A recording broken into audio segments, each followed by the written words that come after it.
Please note the views and opinions expressed by the hosts on this show are not necessarily the views held by the station. You're listening to Critical Mass Radio. Now it's our turn. You are so, and it is so.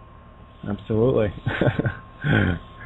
Yeah, welcome outside the box. I'm your host, Kate of Gaia, and still waiting for word from Johnny to see if we're going to be doing any, what do you call that, video stuff. Yeah, I'm going to do that maybe tonight. I haven't heard anything since he mentioned that he wanted to shift it from Monday to Thursday, so, well, whatever. Anyway, it's all good. At least Ninja got to see the new top she got me for my birthday. It's gorgeous. Oh my god. I can see her nodding right now. Yeah, it is. It's very pretty. Thank you so much. It's gorgeous. And it's perfect. Purple and indigo and amethyst and gorgeous color. So there you go. We're going to have some fun. No, I mean, we're going to have some really good fun tonight. I had a little epiphany today. Well, I had this one before, but it kind of came in different ways today. And I did talk about it a little bit with Lisa on Critical Mass main show, main stage. I call it the main stage. I'm running the side stage here. Like a couple hours ago, I was on with her on her show. So thank you very much, Lisa. That was greatly appreciated. And definitely an hour is never enough for this piece. Promise. Yeah, I mean, I typically run it 3 hours. I run the clock right out most nights. Last night I was just hit the wall and really didn't give myself a chance to recharge over the last, well, I would never generally give myself a chance to recharge, but yeah, feel a whole lot better today. And of course, as soon as you clear your space, then the whispers of the wind get really, really, really loud. So, first thing I saw when I got to the computer this morning, and it was so very, very fitting in so many, many ways. I have to thank Bruce. I know who it is. His name's not Bruce. He's a good friend of mine. But anyway, he posted a link in the room and to me direct, and it was for the movie Olympus Has Fallen. And for those of you that walking this road for any length of time with us, you'll know exactly what that is saying. As soon as I see it, I know exactly what it's saying. And of course, the premise of this movie, which I did watch, that was my downtime. And that's the thing. I take downtime, and all I'm doing is looking for. I got to find something else, and that way I can share it in the show. And I put myself under a lot of pressure to keep bringing every single night new stuff. And tonight we're gonna have a little bit of fun. And I really do love it when you guys jump in. It's like this. Anyone that jumps in is technically and literally an interviewer. Because I always prefer to be interviewed. For me, there's more purpose to it because I'm serving in that way on a grander, concept than hosting, and I've done that for many years.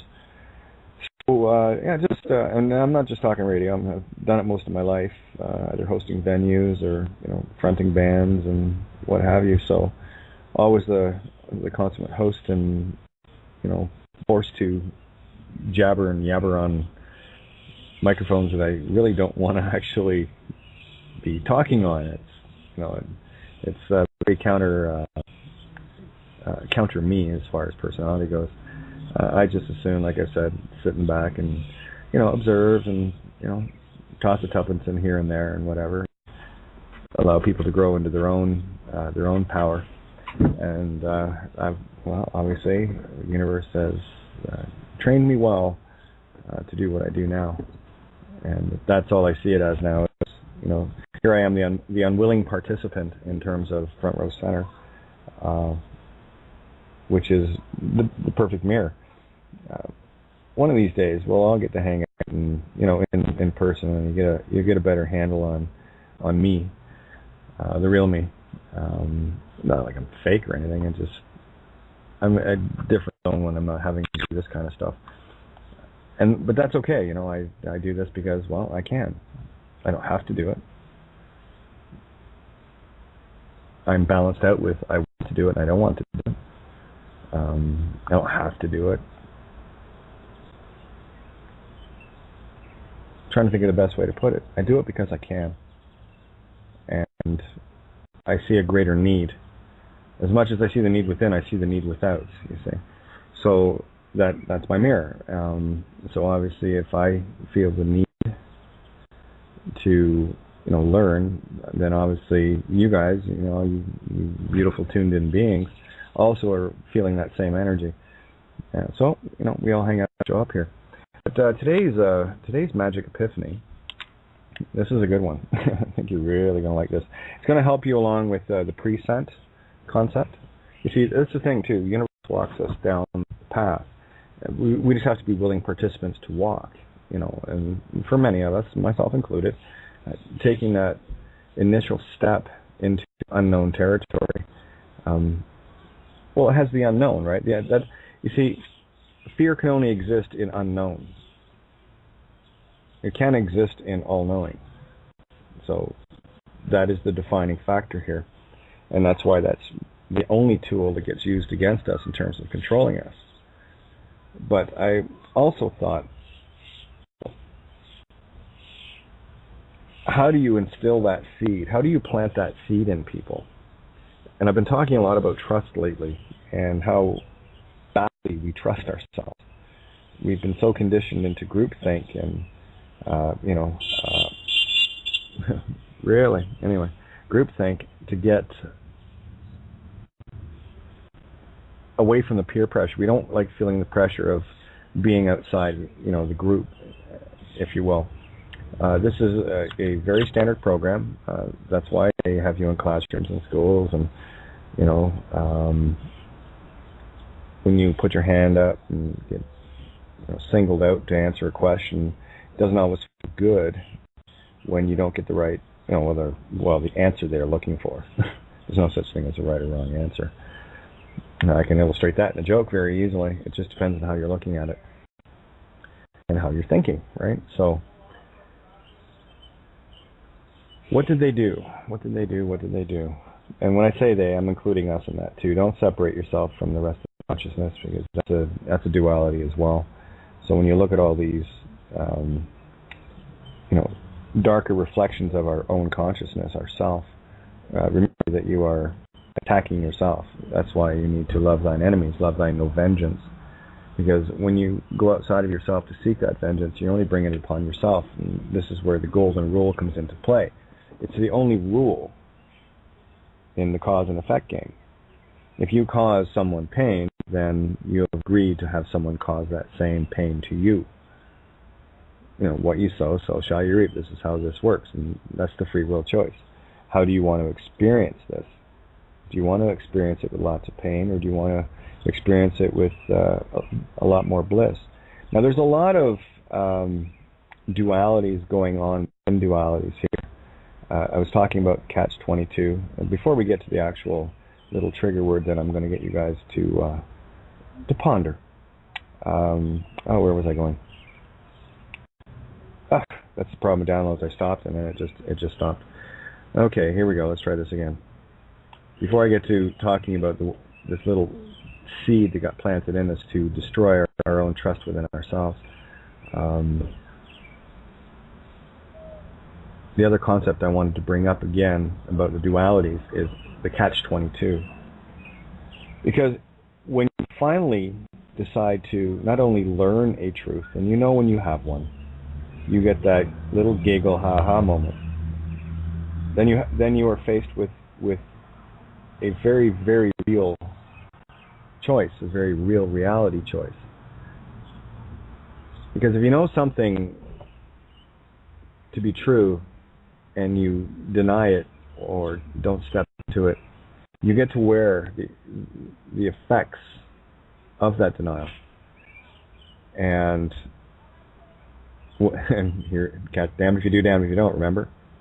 And if you do choose to stand in the truth, it is a spiritual truth, you're going to have pretty much the same effect anyway. But there's a difference. The universe is on your side when you stand on the truth, and you become proof. I mean that quite literally. You fall off the proverbial meat stick radar. Because what you've done when you decide to stand in the truth, what universe will start putting into place is stripping away all those things that you need stripped away from you to clear your RAM. Those things that are distracting you, be it friends, be it family, be it possessions, be it whatever it is. The universe will strip it away from you to free you of it. These are your bonds. These are your stocks and bonds. These are the things that you have allowed to possess you. You see, this is the thing about, when you buy a house, for example. No such thing, but let's just talk in common speak. Stuff that we've been used to for so many years to get this contrast out. When you buy a home, there's that, the pride of home ownership. And as far as I remember, that kind of pride is a vice, right? And then you get very possessive of it because, although you're still a renter, there's no such thing as a homeowner. The only thing you're doing is, puffing up your chest a bit more than somebody else, and you get to pay more bills because you're the quote owner unquote of the liability. But you get a lot of pride and what have you, and that becomes a possession. We talk about being possessed of demons. Well, the demons in the material sense are the physical possessions that we ultimately get possessed by. I know, I've been there. They had to steal my house from me.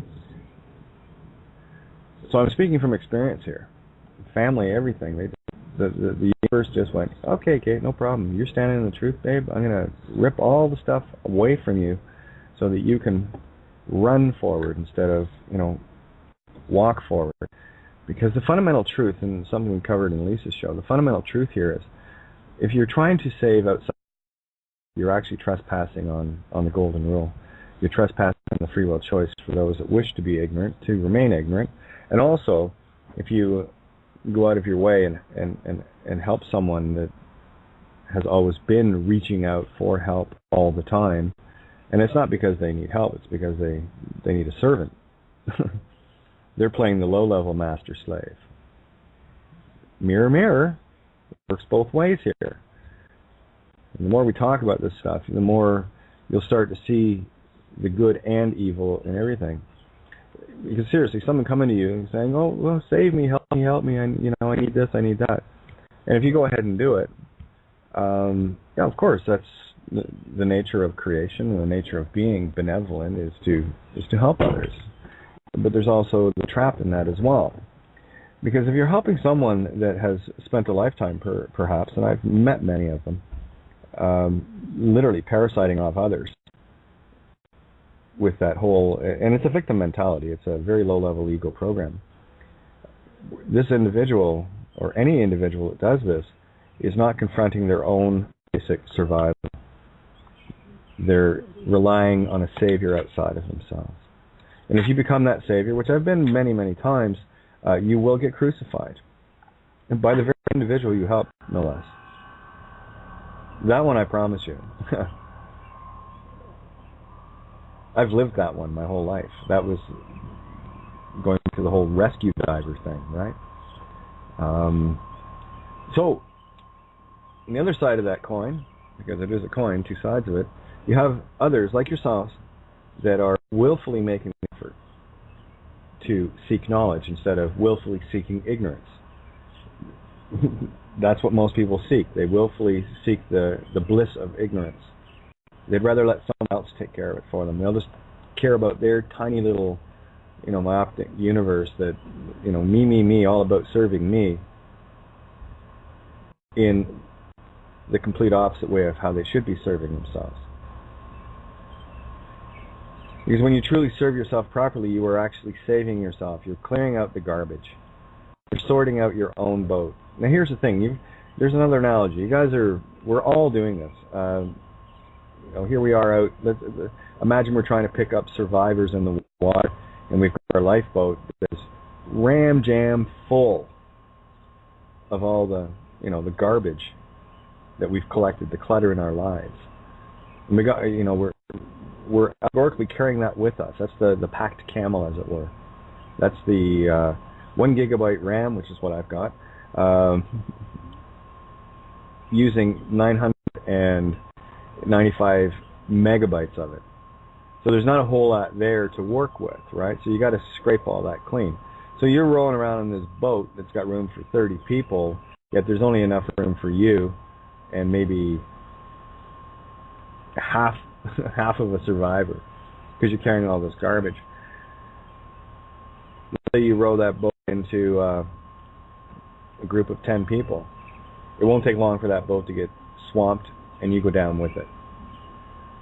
So best, if you want to truly be the rescuer, you've got to get rid of that stuff out of the boat. So if it's a boat for 30 people and a group of 10 rush it, no problem. You've got room for them. And of course, there's oars for each one of them. And this is the way I work.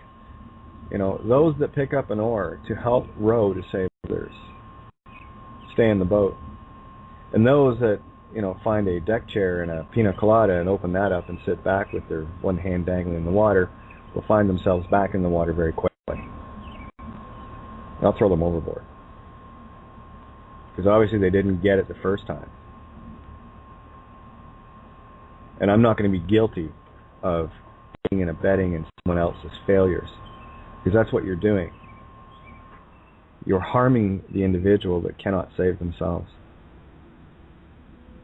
You're not giving them the motivation to stand on their own 2 feet. And when you do that, you've interfered with a lesson.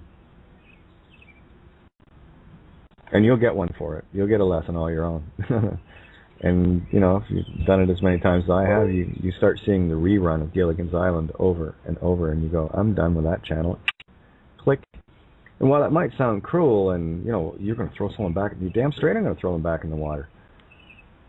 Because they're just dead weight.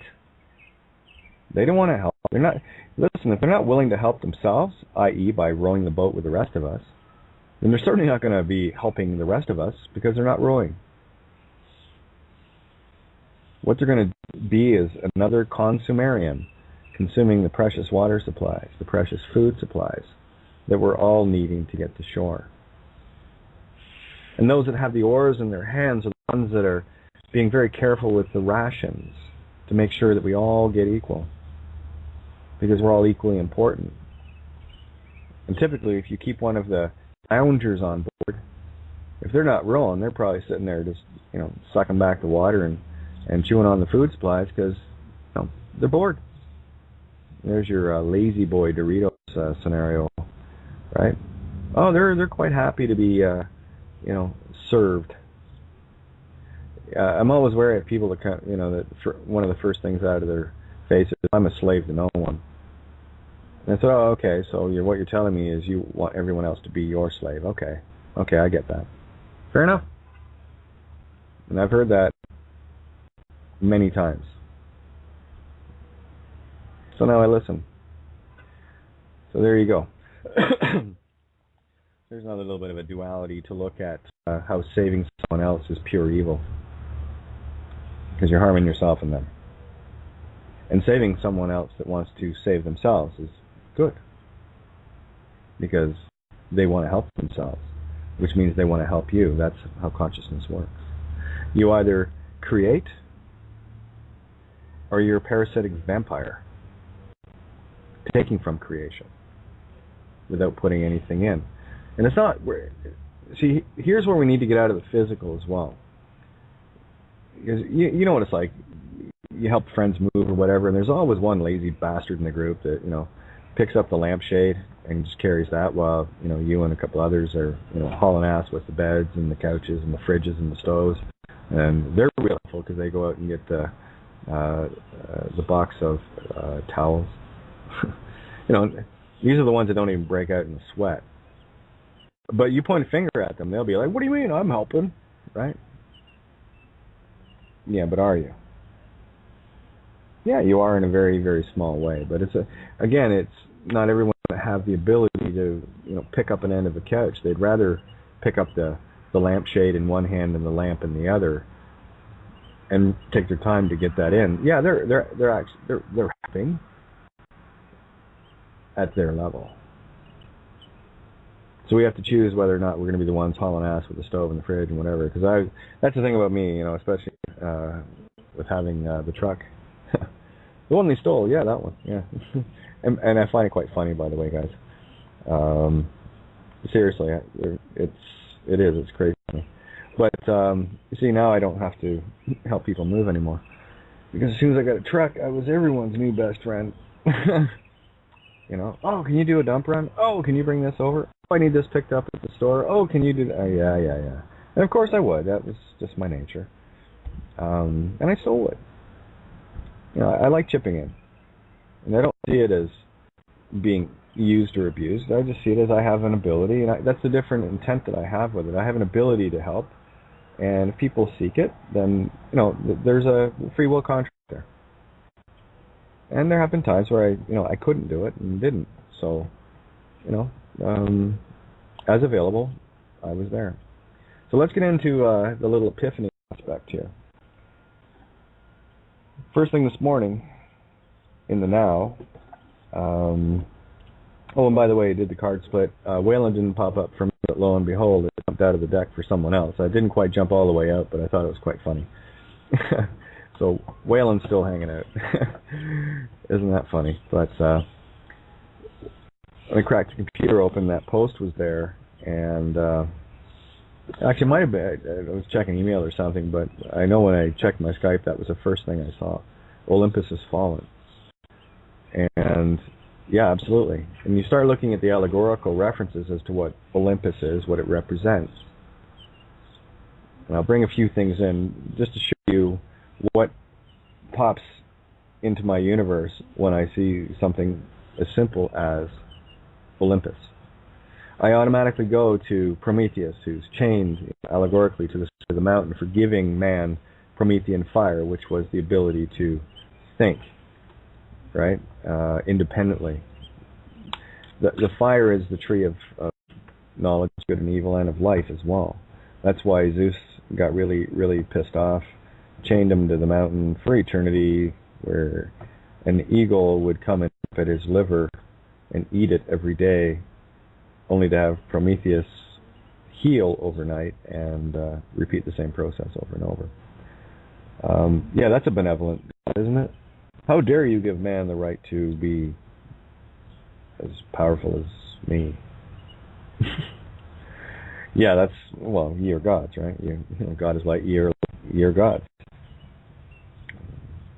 All the cool cats used to say that. It's kind of funny, that, isn't it? And then you've heard me talk about ancient Egypt. And of course, I've covered the Kabbalion. I've done it on webinars. I've talked about it in great length with a great many people for the good that it has in it. A few things, as far as I can tell, were missing, and we're piecing those things together as well. But the thing that can set you free is always the thing that trapped you.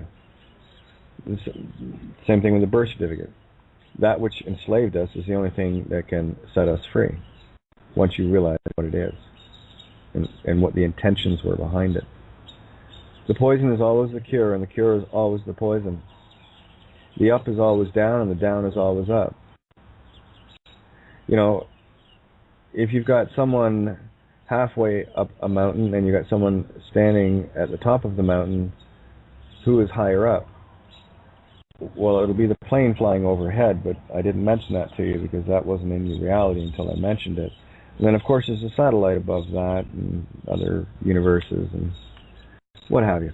Right, so it's all based on perspective, how you're looking at it, and where you are in that perspective.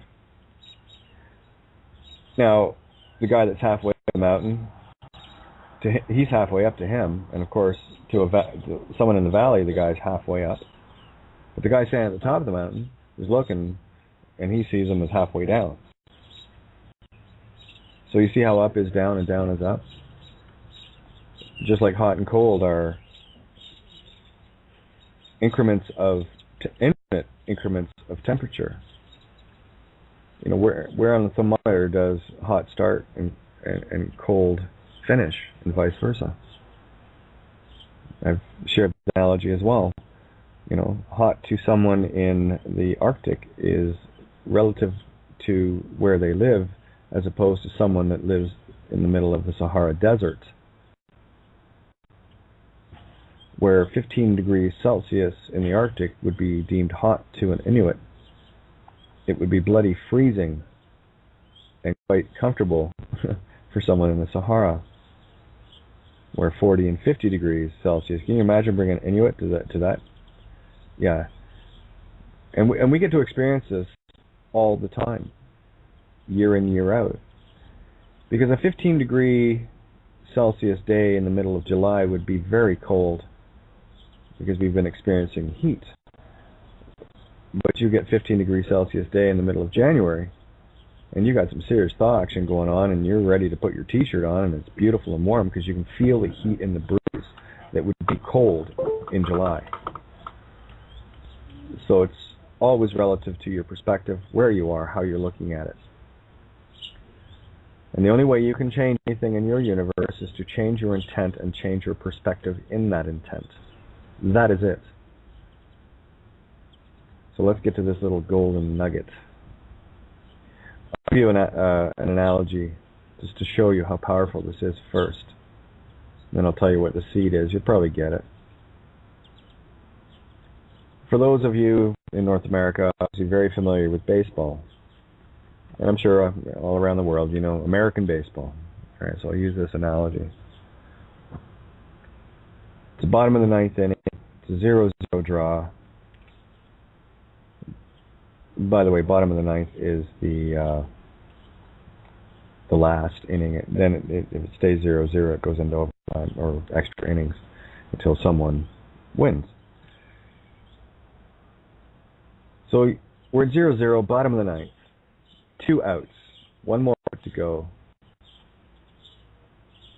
And the heavy hitter comes up to the plate. He's already been struck out 4 or 5 times by this pitcher. So the pitcher is very tired at this point, but he knows he's still got it in him. The back catcher, just to go and make sure, calls a timeout and runs up to the pitcher's mound to have a chat with his pitcher, his partner, because they work in tandem, these two. Back catcher walks to the pitcher and says, "Listen, we're almost there, and you've got a perfect game right now. You've already struck this guy out 4 or 5 times today.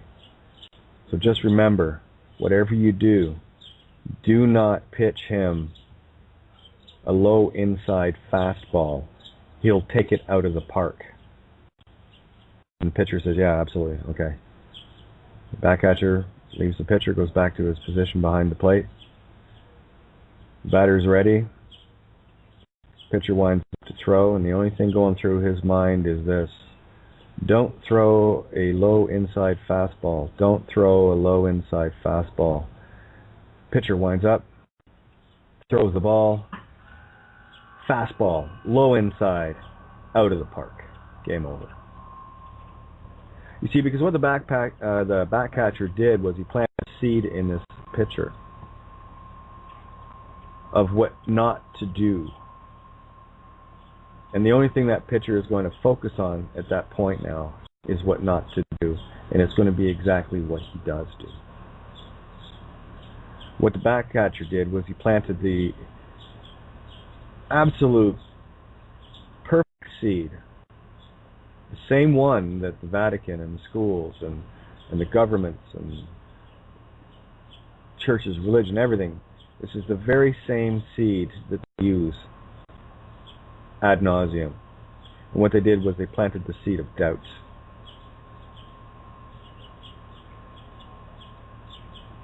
Have you ever done something, just spontaneously, like, toss a coin and it lands on its edge, or it spins around and it stops on its edge, or I related one story to a ninja earlier. This was back in the days of the early basement, playing in the bands and stuff, high school time, whatever. And my friend Tim had his bass on, and he was doing something. Anyway, I lit up a smoke, and he says, "Oh, could you light one up for me and toss it to me?" So I had literally just lit one, so I took it and I threw it, tossed it to him. At that time, though, he had just looked away, but he had his right hand up in the air, and the cigarette landed perfectly right between his first and second fingers, just like he normally smoked. And he didn't even realize it, and he took a puff on it, and then it hit him. It was a 5 or 6 foot throw. I just kind of... Now, try and do that. You'd probably end up doing it, but it might take you 100,000 throws to do it perfect like that, because you did it without consideration. You knew that everything was already in place, but you weren't thinking about it. That's the whole thing about creation. You don't think about creation, you just create. So I just threw it, and bam, there it was. And he took a puff, and he had to take a puff of the cigarette before he actually realized what happened. And I know you've all had experiences like that. Taking your keys and wanting to throw them, on the key rack, and just lands it perfectly. And then you go, "Wow, that was really cool," and you go and try to do it. It's because you've got this beautiful seed of doubt that's been planted in you for so very long, and has been controlling you and owning you at every turn, and it gets reinforced all the time, specifically with school, at a very early age, because they want to make sure that you're thinking like the group, and they want to make sure that if you get something, on a test, if you get something wrong, they want to make sure you know that you got it wrong, so you can doubt yourself for the next one. They put a little, key there, X, chi, X marks the spot, right? No consideration. And they give you little check marks for all the ones you got, quote, right, quote, according to their rules. So it's been a game of rules outside of ourselves. And really, those of us in the unknowing, all-powerful coming in here, we were blanked out coming in here. That's the rules of the game, right? Non-interference. And you can't have a game if you come in with advantages, right? Especially a game that's been run like this. This isn't just a platform. This is an infinite platform. This is one of the dimensions. I would hazard to say it's one of the most difficult levels to play. And I guess in infinite sense, it's one of the more easy ones to play too. Halfway up or halfway down, doesn't matter. You're neither up nor down. And that's where we need to get, into the middle, so that we can start eliminating some of those doubts. And as I was talking with Ninja as well, I said to her about, the movie, Mrs. Doubtfire.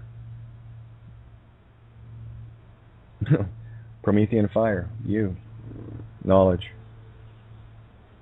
Of course, what's the character? Well, it's a guy actor dressing up as a woman nanny. Of course, with a Scottish accent. Not a very good one, but, Robin got the point across. And what was he trying to do? He was trying to get access to his children, because his ex denied him that. It's about irresponsibility in his life, but what he did in order to find that balance was and this is allegorical, was he brought in the masculine and feminine into balance, right? And by the end of the movie, he wasn't so hard on himself, he wasn't so doubting. And that's what we have to do. We all have to become Mr. and Mrs. Doubtfire. We got to stop doubting ourselves. We're not in Pisces anymore. Belief means to doubt. To know means to know. We're in Aquarius now. So we need to start getting into that place of knowing versus hoping, wishing, believing, just know. It's going to take a little practice. We just got here, no hurry. We only have infinity here. Not necessarily here, but I'm speaking very relative. We have infinity, and that's all we have. So we're going to make some pretty cool, pretty interesting games. Some of them are going to be very challenging, like this one. But it's not always going to be like this. Because what we're doing now is coming into a place where we can start creating our own worlds. But we can't do that until we remove the doubts.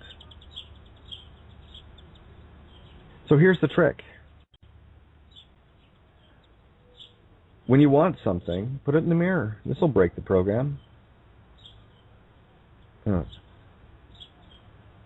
listen to yourself answer, because it's going to be you answering, nobody else. Start saying, I doubt I can do that. And then your little voice is going to come in and say, yeah, you can. So start replanting your own seeds. Fight fire with fire. If it was an effective tool to destroy our ability to create, then it must be equally an effective tool to restore that. No? Yeah? I thought so. Damned if you do, damned if you don't. Blessed if you do, blessed if you don't. Catch-22 is your double twins, right? 11-11.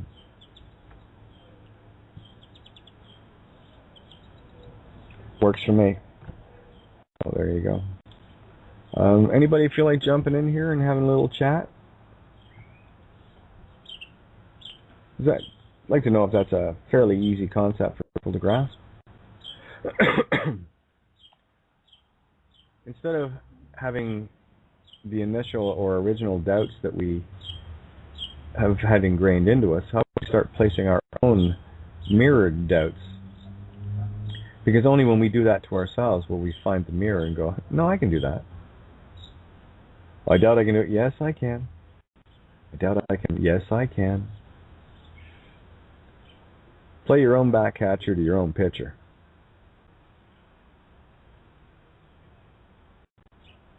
And whatever you do, don't succeed. See what I mean? Start putting the blessings in the mirror. I have said we need to reverse out of here. Reverse. Your light of creation. Ver, from very. Say, you, the Trinity of One. Himself, herself, itself. And make no mistake about it, this game is very simple. Don't get caught up in the distractions of, it's this side against that side with this team color, and it's this concept. No. It's very simple. Creation, all creation is consciousness, and it uses the tool of magnoelectric. And I'm putting it in its proper order now. Magnetic electric. The prodigal son came from the magnetic. And what the magnetic, divine feminine void of creation gave the prodigal son, the electric, was the ability to create creation itself. Electricity can make magnetism. So it can have its own children, its own creations, as it were. And what we're dealing with right now is a very, very selfish game where that prodigal son, divine, masculine, electric, has gotten a little cocky. Pardon the pun. During this movie, it's brilliant. When you look at the movie backwards, as in the White House are the bad guys, and those raiding the White House are the good guys, there's a few statements that are made that you go, yeah, to reinforce what I just said within the movie. And you'll see it if you watch it. It's quite something. One of the things I thought was beautiful, there was an airplane that was used at the beginning of the raid. It was like a C-130. It was a United States Air Force complete, Gatling guns on each side. But watch the movie. It's quite allegorical. One of the things that would stand out was one of the wings of this plane ended up hitting the Washington Monument, the big dick in Washington, D.C., the big phallus, and literally cut the top right off it. So I thought it was great. What's the allegory, right? That was the severing of the masculine control to bring things back into balance. And of course, it hit it with its right wing. The divine feminine lobbed off the top of the patriarchal. And when this plane eventually, shortly thereafter, crashed, it went in left wing first. Left being the west, Cain. So it was the destruction of that illusion as well. So these things are very grand illusion allegories on a universal planetary scale, right? Oh, hey, we got Bindi and we got Ninja. I'm gonna bring both you guys in. So, yeah, there we go. Hello. How are you, ladies? Hello. Good evening, all. Hey, yeah, good to have you. Yeah. It's good to be here again. Yeah, what kind of downloads do you get today? Not too much. I think I've hit the Wii wall today. Yeah. Yeah, you need a couple of days. I just kept drinking. Days to recharge. Yeah, I just kept drinking and it's going away again, but I'm just chilling out. Yeah, we reach those, that happens to me all the time. We reach these beautiful epiphany pinnacles, and here's the joy and the sorrow of hitting an epiphany pinnacle is you've got this beautiful wow moment, and well, for me, it's like wow, and then how the hell am I going to top that for tomorrow night's show? Yeah. So it's damn if you do, damn if you don't, right? Same game, catch 22. Yeah. Yeah. Go ahead. Did I interrupt you mid-sentence? No. All right. Okay. What I did do is I've got the Oracle deck of the Dreamtime, the Aussie card, and what I did do is focus on your show and especially on your name, and I pulled a card. Do you want to hear what it was? What is? Sure. Before you do that, can I just bring out this beautiful thing that people need to see that you just said? Right. Tarot. What's the name of your tarot card deck again? The Dreamtime Oracle. Okay. Say Oracle a little slower. Oracle. Oracle. Oracle. Oral. This is where aura. This is where you get to harvest your own aura. Right. There you go. So that's what an oracle is. Yeah. There you go. Okay, that's beautiful. All right. Yeah. So what did we harvest today? Well, we've got Lightning Man. Mm-hmm. Yeah, it's number 2 in the deck. Okay. I'm going to translate because this book is in Dutch, and so I'm going to put my brain in double. Namaragon is the name of the Lightning Man. Namaragon. From the clouds he sees what goes wrong in the world and warns. His explosive energy burns away that is what is no longer necessary. On first glance this seems destructive, inflammable, but it's not. It's regeneration. All new things must grow from level. There you go. It's short but sweet, but to the point. That's exactly what we're talking about. That's exactly how I thought. There's the chainsaw. Yep. We have to get to 11. Well, I've used the contractor analogy, right? I won't start to build. I'm not going to build a new house on top of an old one. We're going to take the old one down. That's why I look at the system as the house that needs to come down. Yep. We're not, you can put all the Band-Aids you want on a house that's falling to pieces. If the foundation's rotted out and all the joists are breaking and the stairs are collapsing and the windows are all broken and everything else, you'll get to a point where you total up. Yeah, it's going to cost more to fix this place up than it is to take it down and build a new one. And that's how we got to start looking at the system. You can't Band-Aid this system. It was never meant to be Band-Aided. You need to take it down. We need a fresh slate. Why Band-Aid an illusion? That's just more illusion on the same illusion. Bingo. Now there's someone that's outside the box thinking, why build a bigger illusion on top of the one illusion that's already got you nailed? Yeah. Yeah. The Band-Aid came from the same silly game. Mm-hmm. That assumes there's something to fix. Well, exactly. We got to get to level. It's not broken. It's redundant. Yeah, we've got to get to level. We've got to get to 0 point, and there's that mirror of, is destruction good or evil? Well, it depends on the intent. Could you do me a favor? Sure. For the benefit of the Dutch listeners, could you read that? Can you read that in Dutch for everybody, please? Oh, okay. Yeah. Oh, that's going to be fun.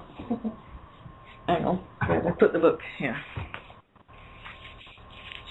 I'd love to hear it. Oké. Speciaal voor onze Nederlandse luisteraars. Ik heb een kaart getrokken uit het Droomtijd Orakel voor Kate.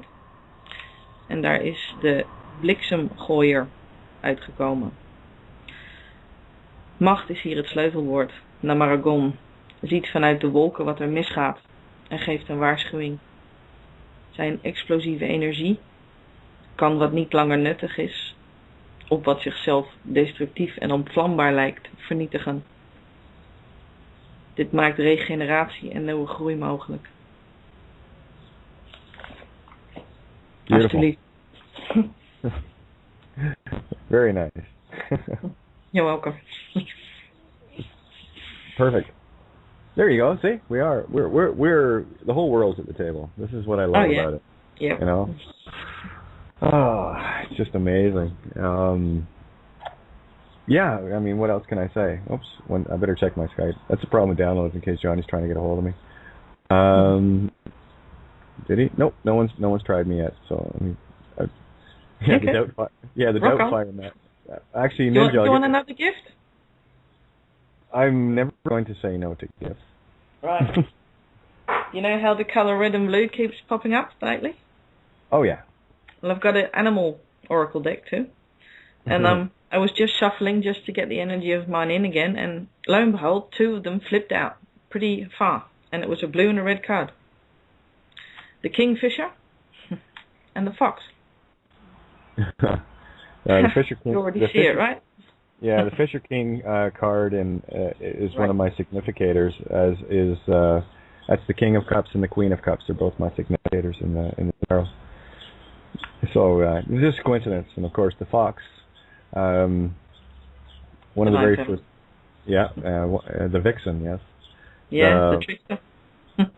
One of the first books I ever read. This is like of any. It wasn't that big, but I remember ordering it through a book club when I was in grade 1 or 2, whatever. Like one of my first books.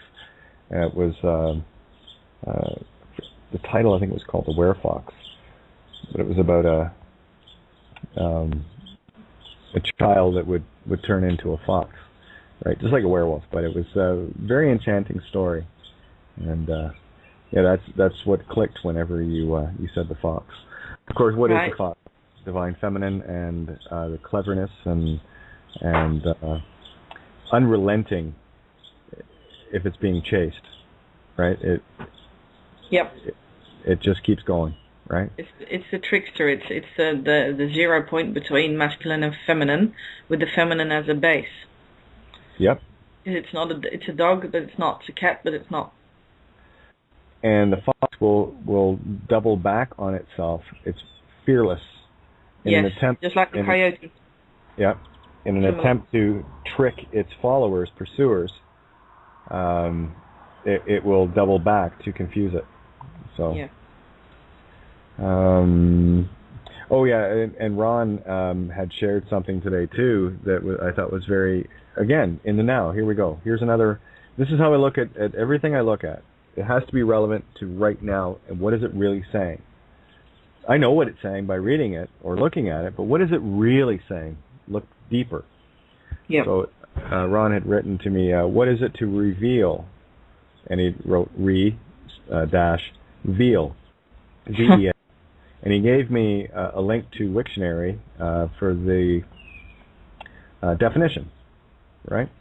And he wrote just below it, preparation of a new contract. And I'm thinking, of course it is. Because I cracked the page open, and the first word I saw was calf, right? It's from Latin, vilitus. And what does the calf represent? Now, this is why you need to shift this spellbound perspective we have. Because when I say calf and veal together, the first thing people are going to think of is something to eat. Like, quite frankly, ew, but anyway, something to eat, you know, a nice veal cutlet. No, first thing I thought of with calf was the calf on my leg, which is the back part of the shin. What rules the shins and the calves? In Australia? No. Aquarius. All right, yeah, of course. I was thinking re-flesh, like in veal is flesh, re-flesh. Yes. Man again. Right. Re-Christ, or whatever Christed. Yep. Yep. And see, this is what I mean. There's us talking about it, and we're coming in from different perspectives, you know? So. I do have hold tight, girls. I have another, this one might be interesting. Another caller, and I'm going to open up their line here. Hello, Crap Pile 69. Wait for it. Oh, hello. Hey, how are you? I didn't change my name. It's Ståle. So I don't know why. My Skype still says Ståle. So something happened. That's nice, though. I love it. So it is the name of my Skype profile. Oh, it works. Did I say it right? Yeah. Okay. Yeah. Okay. Yeah. I just want to make sure I said it right. That's funny. I love it. Crap Pile 69. It's a good example of instead of taking things the first level literal, take it double literal, and then it becomes etherical again. Yeah. Catch what I mean? Yeah, and you get the mirror like of it. Psychology. Yep. As above, so below. And it's ethereal again. Yeah. It's about getting it. Here's the thing. Until you know the head and tail of a coin, you don't know where the rim is. And what we're all doing is searching for that center point, the one in between. Because as soon as you get there, now you have a balanced perspective. And you can see both sides of every situation to see the best solution. And that's what we're doing. We're coming back into that. So Stella, how is you doing? Oh, I'm fine.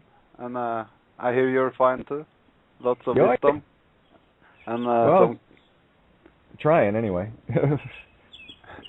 Actually, that's the joke. I'm not. It just happens. So. Yeah, I hear that, and I really enjoyed listening. So I will just listen for a while more. Okay. Well, your line's open here, so jump in whenever you feel need. Hey, Kate. Okay. Yeah. Thank you. Go ahead, Ninj. Hey, Ståle. Why are you running off? You have a story to tell from today. Yeah. Really? But, I didn't want to interrupt. Let's hear it.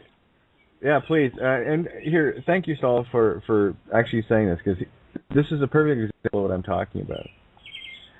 This is why I call out to you guys to join me at the table. Because I don't know what's going to come out of you guys that's going to trigger my next breadcrumb.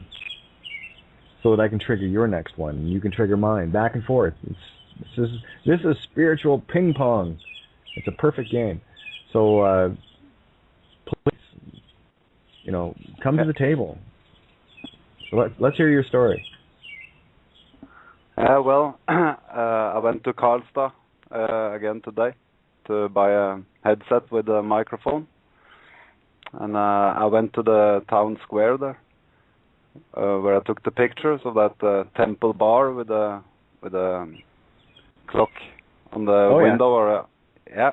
1847. Yeah. Oh, and, quick, hang on. See what I mean? This is what I'm talking about. 1847. Did anybody notice the beginning of Cloud Atlas? That was the start date of Cloud Atlas, 1847. Finish date was 2144. That's what I mean. So keep going. Yeah, that's cool. I saw a guy standing by the window there outside because I wanted to go in and ask them about their happy hour, where it should be exactly 1847. And as I was walking towards him, another man came up to him, and I just stood like 3 meters away, and I listened a little to them, and then I recognized the second guy. That was the judge that took my house. So, and he was in ordinary clothes. He had a suit inside the court because we don't have those capes and those black robes and stuff in Sweden.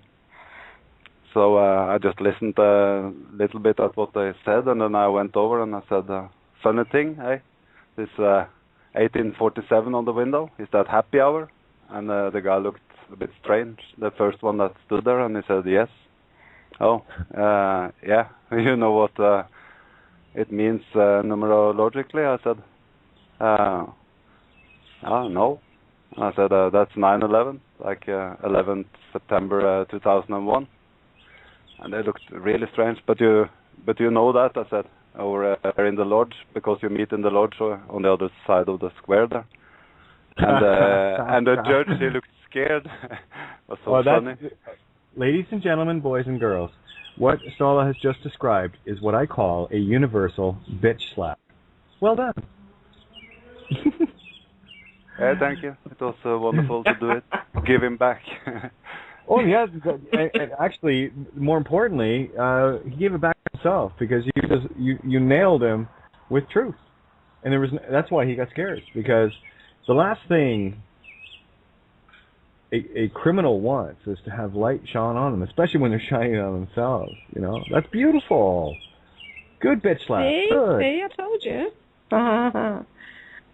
That's why in the chat room earlier, Ståle had written that the judge was cowering, and judge cowers. And, that's what he got him to do today. You are the weakest link. Goodbye. And I could look him deep in the eyes, and of course, or maybe later, he recognized me. This was some months ago, but he probably remember now, I think. Oh no! He sees a lot of people that he steals from. It'll collect. Don't worry. And here's the joy of it. Look at the seed you planted. You planted a seed of doubt. Yeah. And this maybe is how even a night sweat. Well, yeah, I actually think what Ståle did was took out a big bag of grass seed and just dumped it on him. That was beautiful. You guys gotta feel the ragweed to have to dig through now. Well done, and this is not about getting even. This is about golden rule. Yeah. Yeah, and that's it. So it's the boomerang effect. What goes around comes around. Wait with open arms, or learn to duck your sorry ass. Yep. And that's the catch-22 of truth. Yeah, keep going. No, it's just the rest of my round in town, and I went to the music store. It's the best guitar shop in big radio, and the owner was in the cashier there, and I told him I asked him, or told him I talked to one of your guys about the 432 hertz last time. You heard about that? You know about that? Yeah, keep going. Yeah, and No, he didn't know anything about it, and I asked him. I said Bach and Mozart and the Stradivarius for 1.5 million, and although all of that was for 432 hertz, they composed in 432, and they didn't know. And I asked him, "Do you know who changed the frequency? What's it called in English? The ground tone, or for tuning." Oh, it's pitch. Concert pitch was 432. Concert pitch. Yeah. Yeah. I said. Yes, and he was very surprised, and he was so eager to hear more. So I wrote down some names for him, and Critical Mass Radio, and Santos Panacci, and I said to him at the end, because we do this together, and he said absolutely, and he was so very interested, and it's so cool, and and you just shared something very, very important. If you are going to want to talk to someone about anything to wake them up, I'm not saying don't talk to people, but find what their magic button is. You came at truth from the musical side, which is obviously going to appeal to a music store owner. So find out a bit about the people, even the one, I'm talking even your family and stuff. Find that one thing that resonates with them, and then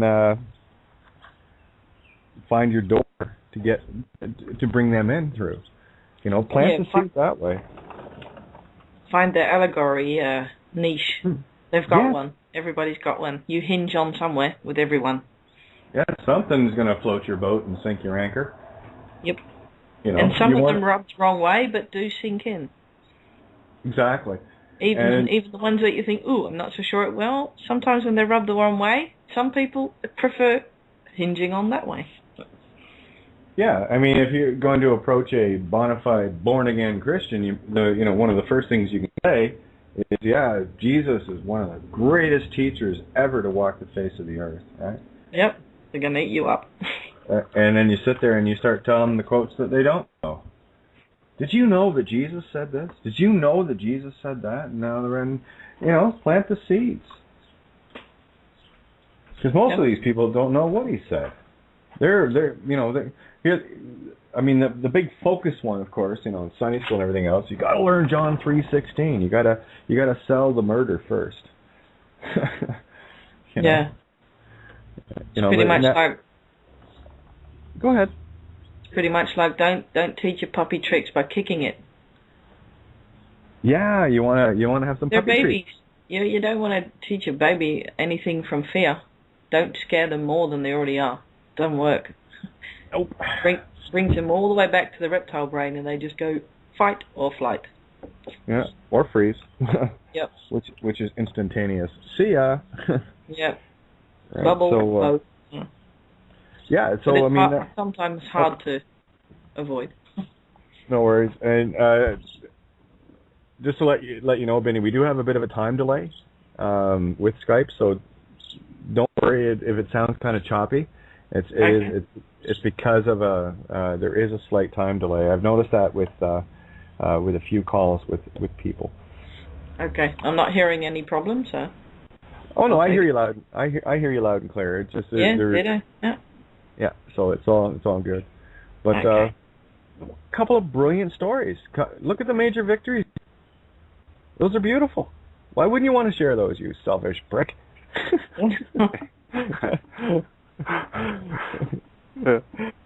That's a universal slap. Mini chainsaw. That one had little bows. That one had little bows on it. That's beautiful, and that's exactly what we need to do. And how tough was that for you to do today, Ståle? Oh, not at all. Not tough. I've been doing this for years now. Not like this, or I've been trying to wake people up, and I tried different approaches, but I got the hang of it now.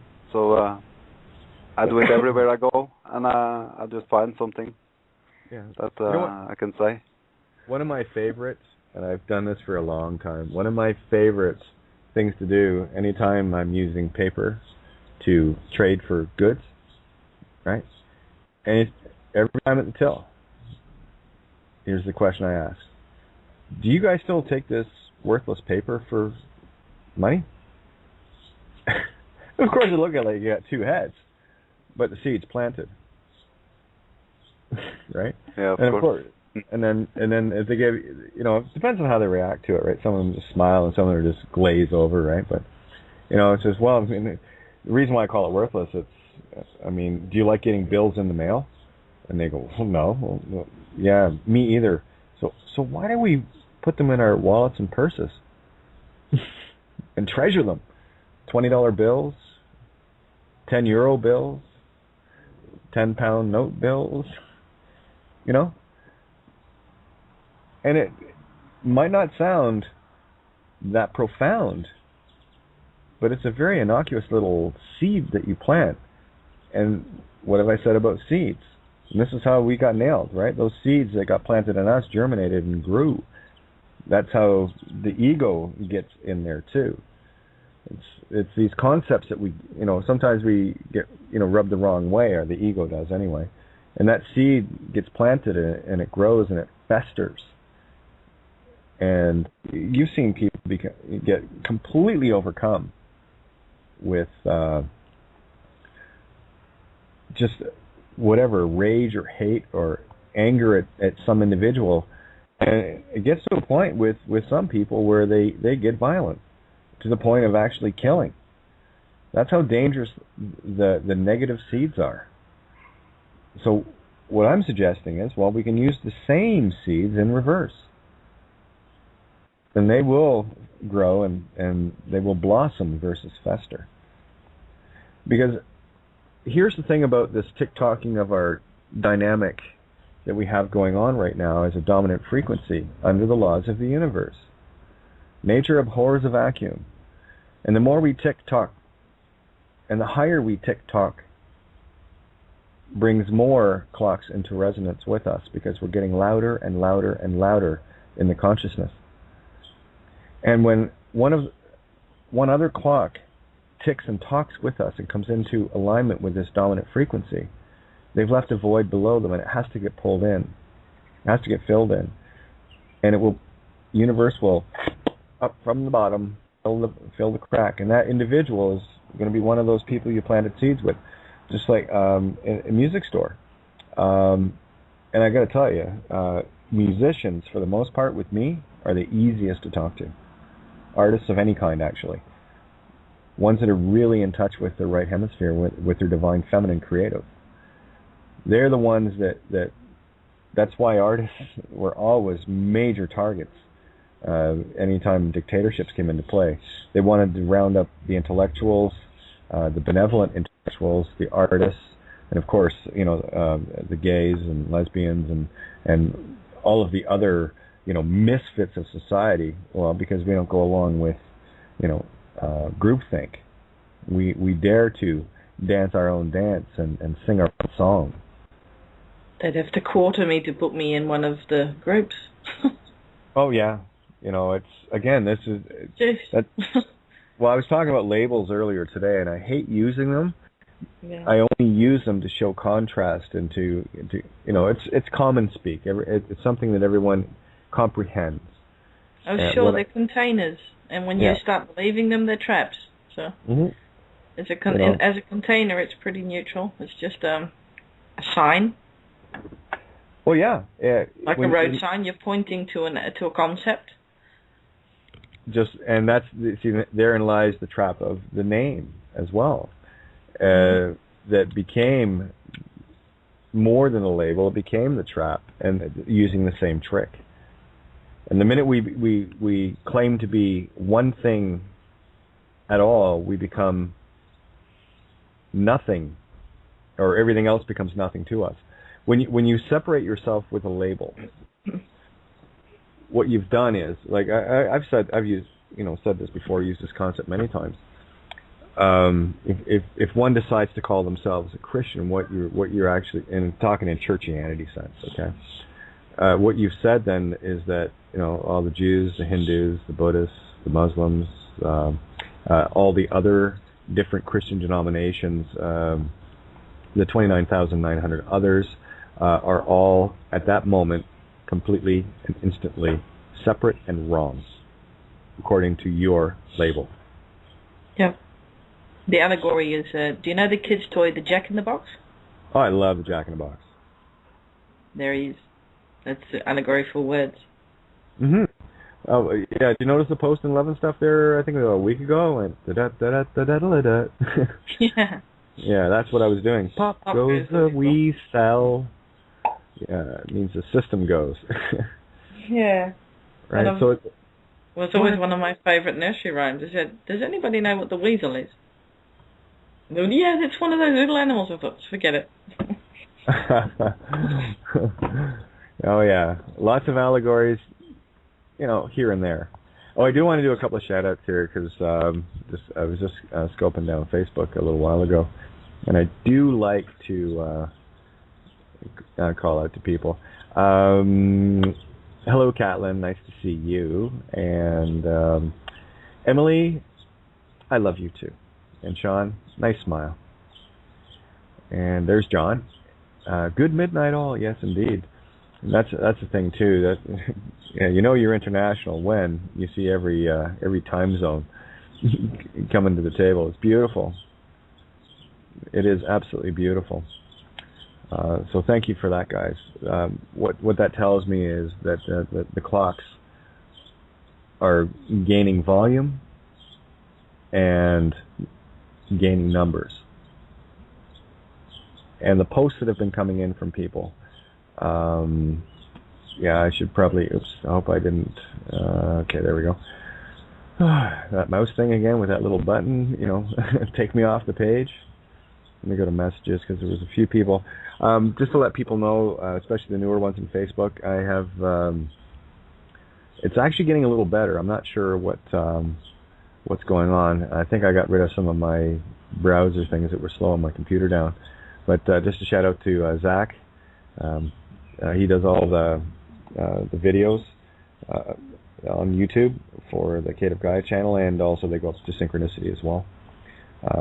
That's the two channels. So thank you very much, Zach, and of course Giuseppe at Lightworkers Media, and everyone that makes the effort to get the word out far and beyond what I'm doing here and what we're doing collectively to generate the reason to put the videos out. So we do this together. Everyone has their role to play, and many hands make light work, and many oars make a rowboat into a speedboat.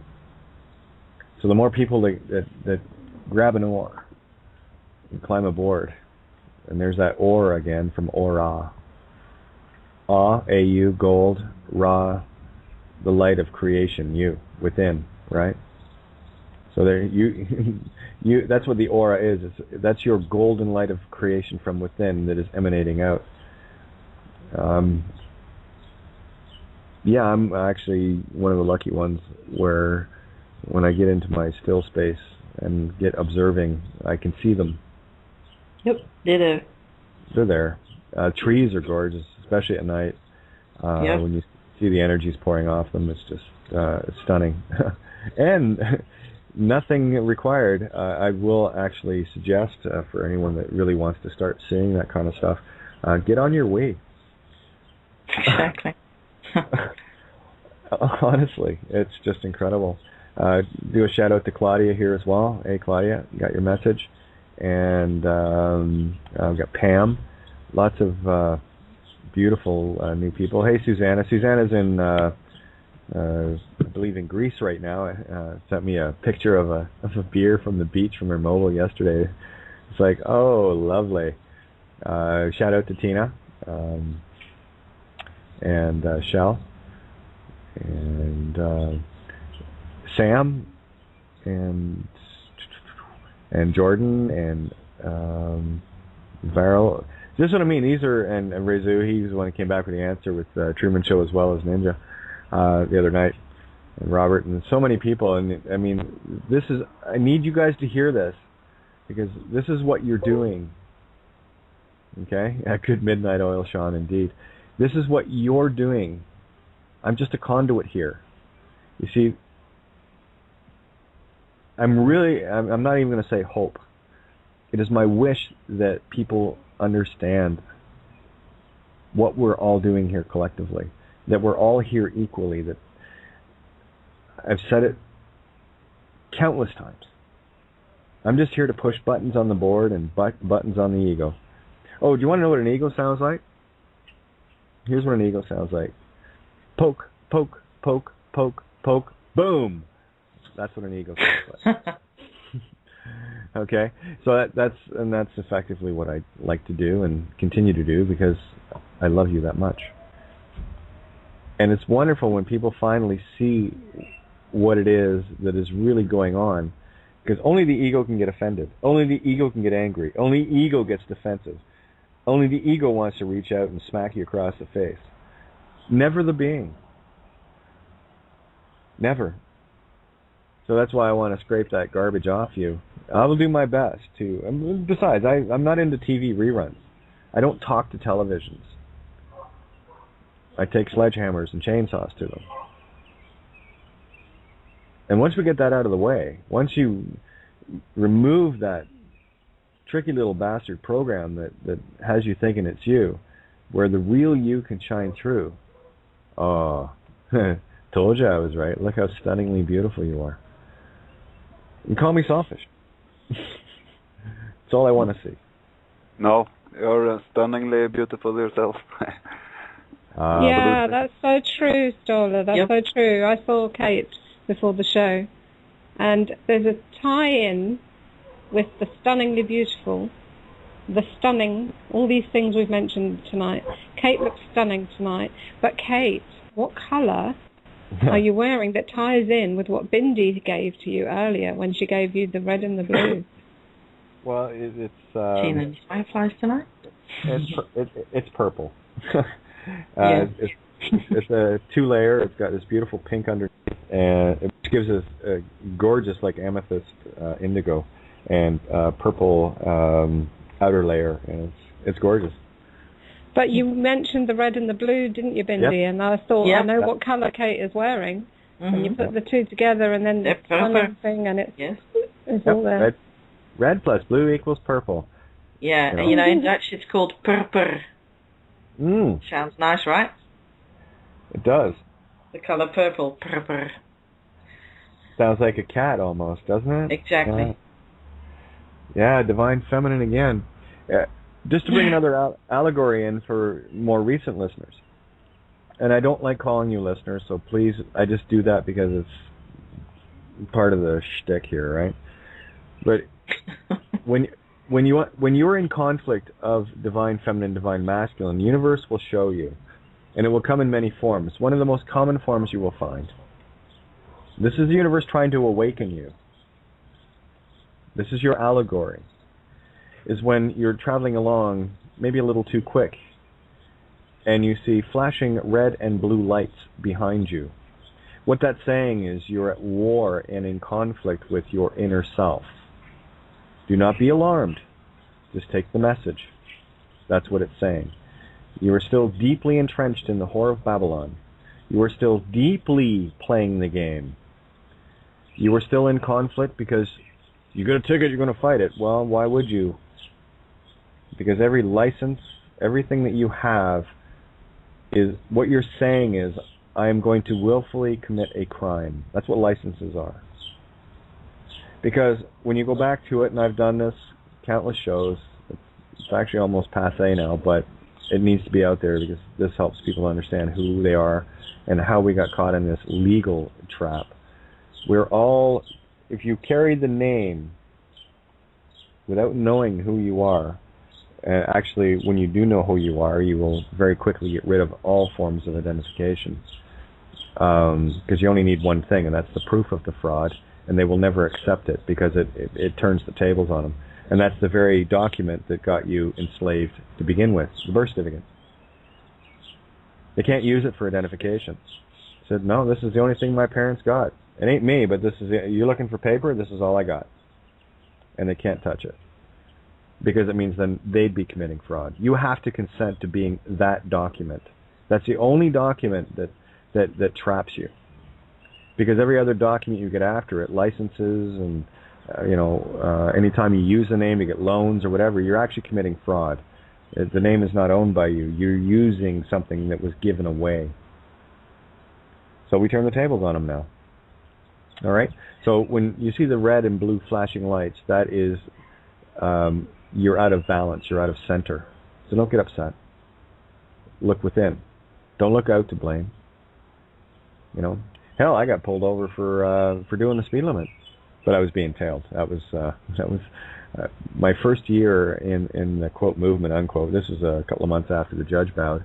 I was tailed incessantly, even in different cities. As soon as I leave one, they radio ahead, and lo and behold, coming out of another city called Hamilton, and the guy came up behind me with no lights on either, and I was doing, it was 80 kilometers, and I'm not a speed. I just enjoy getting from point A to point B. I'm never in a hurry. I just kind of get in the zone and go, right? Go with the flow.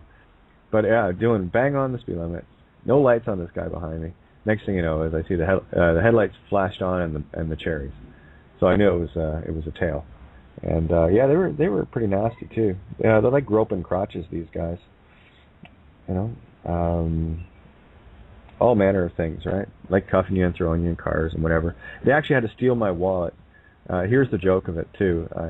Actually, the only thing I had on me was my at the time birth certificate. I didn't have that.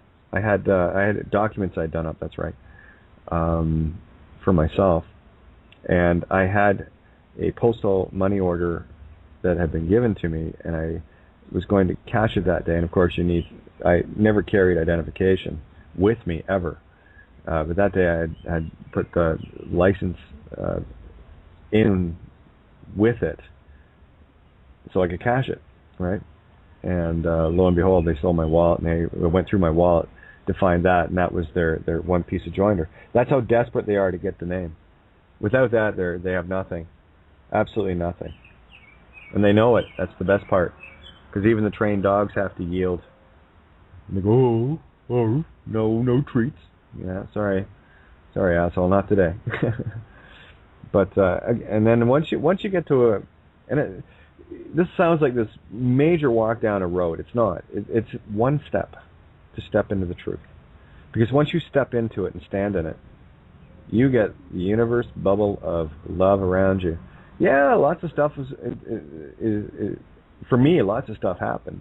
And the universe ripped my universe down to the bare bones, like pretty much overnight, one night. Destroyed everything I had ever been a part of. Family, my home, everything was gone in one night. Kidnapped at gunpoint. That was that. Done.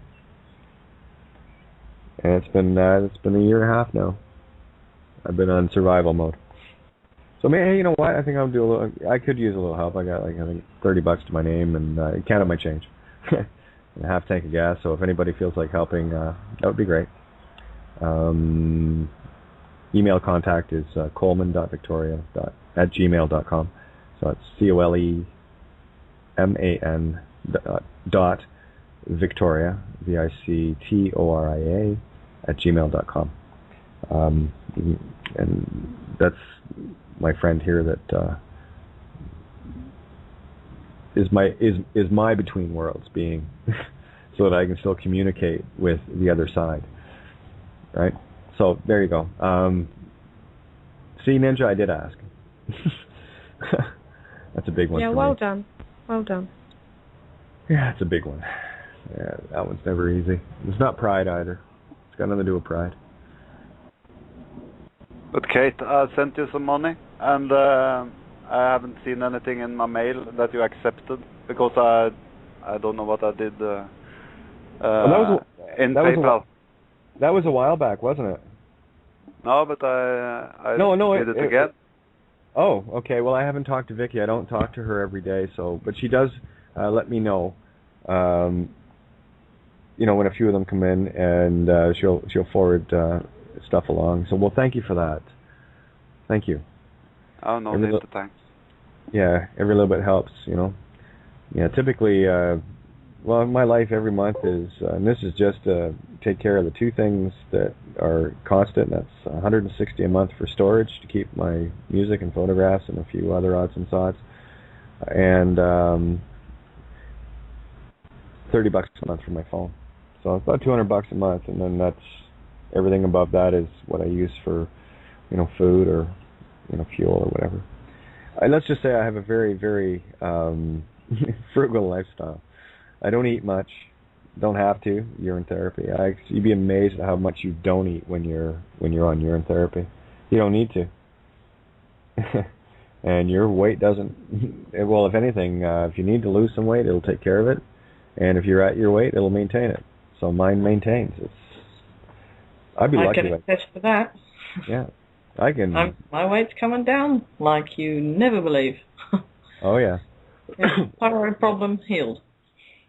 Well, it pulls all the toxins out, right? Yeah. And you know, a lot of that stuff gets trapped in the fatty tissues, right? And of course, like especially North America with obesity, it's crazy. But you know, you will very quickly balance your body out, because that's what your kidneys do. It balances out for your body what you need, and it's like I said, the DNA program takes care of business for you. This is why we don't have to be so mindful of our bodies if we're using the things our bodies give us. You create your own cure. I can't make it any simpler than that, you know? Yep. And your mind starts to work in sync with it. Your body starts to tell your mind what you need to do. And that is a pure fact. That's people often ask. Yeah, people have, you know, asked me about health and stuff. I said, well, I listen to my body. I don't get sick. I don't agree with it, and you know, I have my perfect elixir, so I'm not going to. That's the bottom line.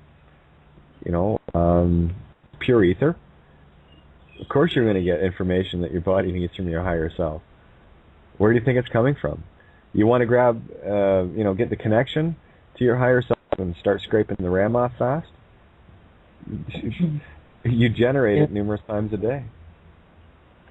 And I tell you, if you can't handle, you know, looping, then just make sure that if you can't do all of your morning one, you know, do as much as you can, and every little bit helps. Yep.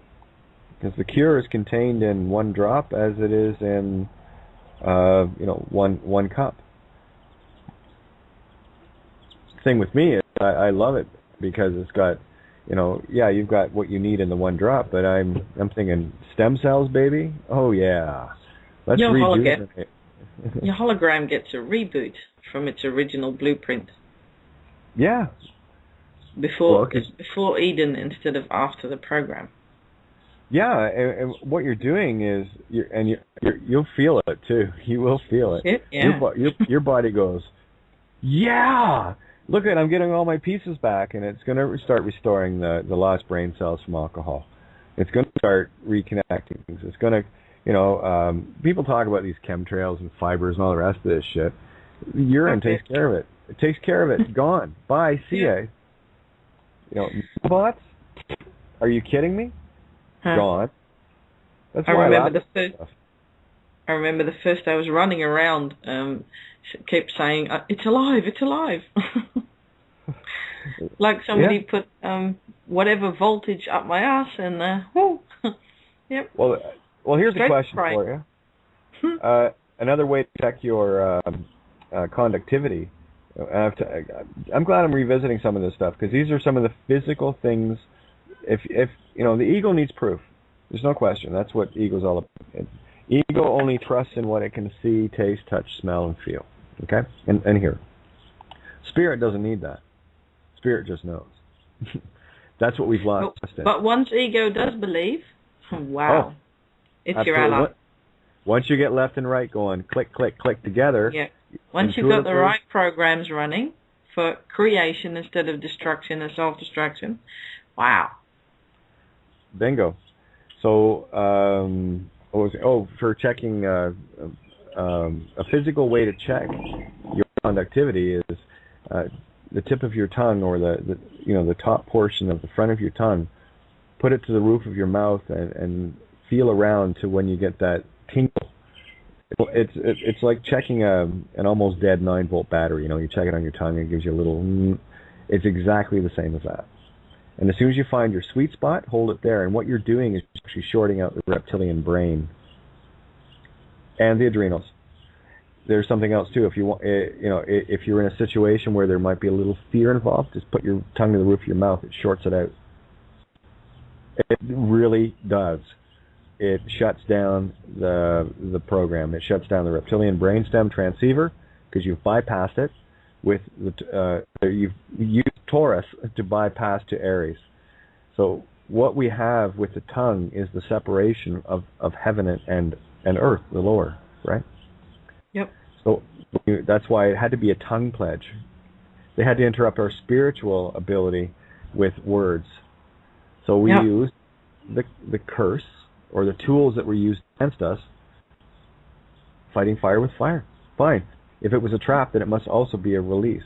So feel around, and once you've been on UT for a day, you'll notice it right after the first one. You're never going to stop after you've done a full day. You can't. It's self-rewarding. It clicks. It's in. Yeah, and it's addictive. Well, that's the thing too. Even mercury fillings, you're shorting out all that garbage and nonsense too, right? And I'm gonna get Ninja to jump in here as well, because I want to discuss dentistry for a few minutes as well, just to finish this off. What you're going to notice is a constant. Like for me, anyway, it doesn't matter where I put my tongue now. I feel the energy all the time now. Mm-hmm. It's beautiful. So, Ninja, we had a really interesting talk about dentists and barber poles and what have you. Todd Sweeney, I think it was Todd Sweeney, right? Sweeney Todd. Sweeney Todd, yeah. Yeah, I had a bit of a flow of thoughts going through my head today while I was doing laundry, which is not unusual. That's the way it flows with me when I'm doing that kind of thing. And so it included a lot of things, really, but dentistry was the biggest thing. I was thinking, how do you torture and dominate a whole population and keep them in terror and an ongoing mild level of fear?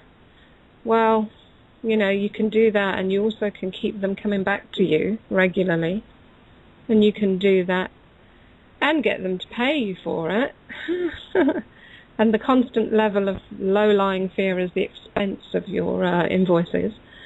And the terror and the torture is the actual visits to you. And you do that through generation after generation, and, everybody's tied into that loop. And I put that together with, how does the Inquisition continue in our society today? Well, that's it. Welcome to your friendly family dentist. And I thought about, what Sweeney Todd popped into my head. I can't quite remember how that did happen now, but he was described as the demon barber of Fleet Street in London. And if anybody knows anything about the history of the barber, he was also the original dentist and surgeon. So there's a link there to the dentist. But what Sweeney Todd did was to murder his victims in his barber's chair by cutting their throats. And he did that for free. He didn't charge them any money, and they were very swiftly dispatched to next door's pie shop to Mrs. Lovett for inclusion in the pies for sale that day or the next day. So, in terms of your friendly family dentist, Sweeney Todd's got nothing on him, God, shit. That's my final frontier, the whole dentist thing. Oh. Yeah, right. And I had to look at that one day. So hello. Yeah, we were talking about Fleet Street and Fleet River running. Fleet Street. Yeah, Fleet Street in London is named after an ancient river, which is no longer visible, but is still there under the city, under the streets. So the river, obviously, water being truth, and so this river is still there, but it's more of a trickle than a river. But there is a waterway that's still called the Fleet River, and that's underneath Fleet Street. And Fleet Street is also the centre of the media, the newspaper industry, the journalists in London as well. So again, yeah. Fleet Street Mac. And Fleetwood Mac. Yeah, Fleetwood Mac, yeah. But we didn't go there. We're not sure about that yet. Yeah, and we're perhaps both ways, right? Yeah, we were also talking about the red and the white. Now, because I brought up the war of... Really, what we're dealing with is here's Star Wars, or Stir Wars, if you will, the war of the divine feminine masculine. The war of the roses. War of the roses, and you have the white rose and the red... Right. You got York and Lancaster. What's the mountain range that separates them, Ninja? Yeah, that's the Pennine Range, the Pennine Mountains. Okay, what is the Pennine? Mean? Yeah, you told me today, and I can't remember already. Well, it means head. It's I believe it comes out of Welsh. It's like Pendragon, the head. Yeah, the head. By Neil. Yep. Yeah, Uther Pendragon.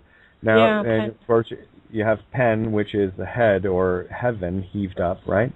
And nines, consciousness, divine feminine, because the S at the end of it is the divine feminine Kundalini. Yeah, so you have Pennines. The heaven of consciousness, divine feminine, and of course it's the highest point between the House of York and the House of Lancaster. There's your War of the Roses. Now, take the word rose, and it comes up everywhere. This is why it was coming up in the Post, why it was coming up.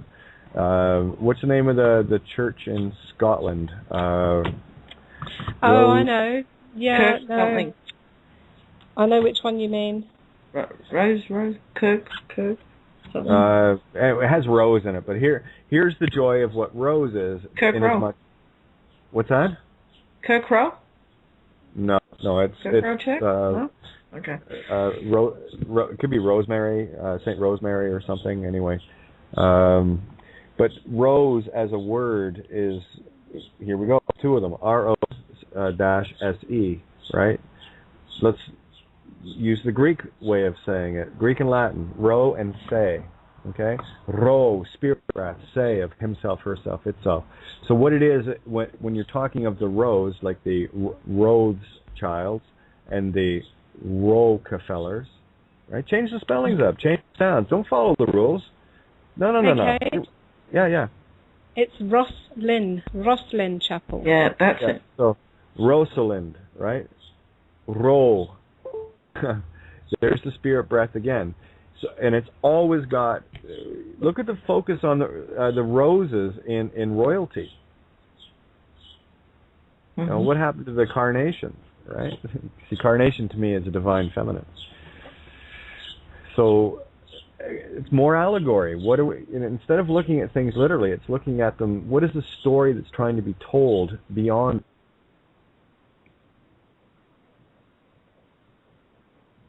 Whoops.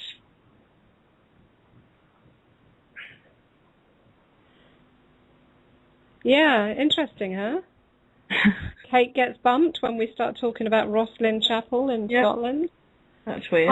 I'm just going to put on a song and give her a chance to get back and gather her thoughts, okay? Sure. But anybody's interested in the allegory of the roses, at the moment on BBC, there's the White Queen. It's full of it. They're putting it out in daylight. Yeah. And it's been very well done. There's a lot of witchcraft and ancient lore and everything. It's yum.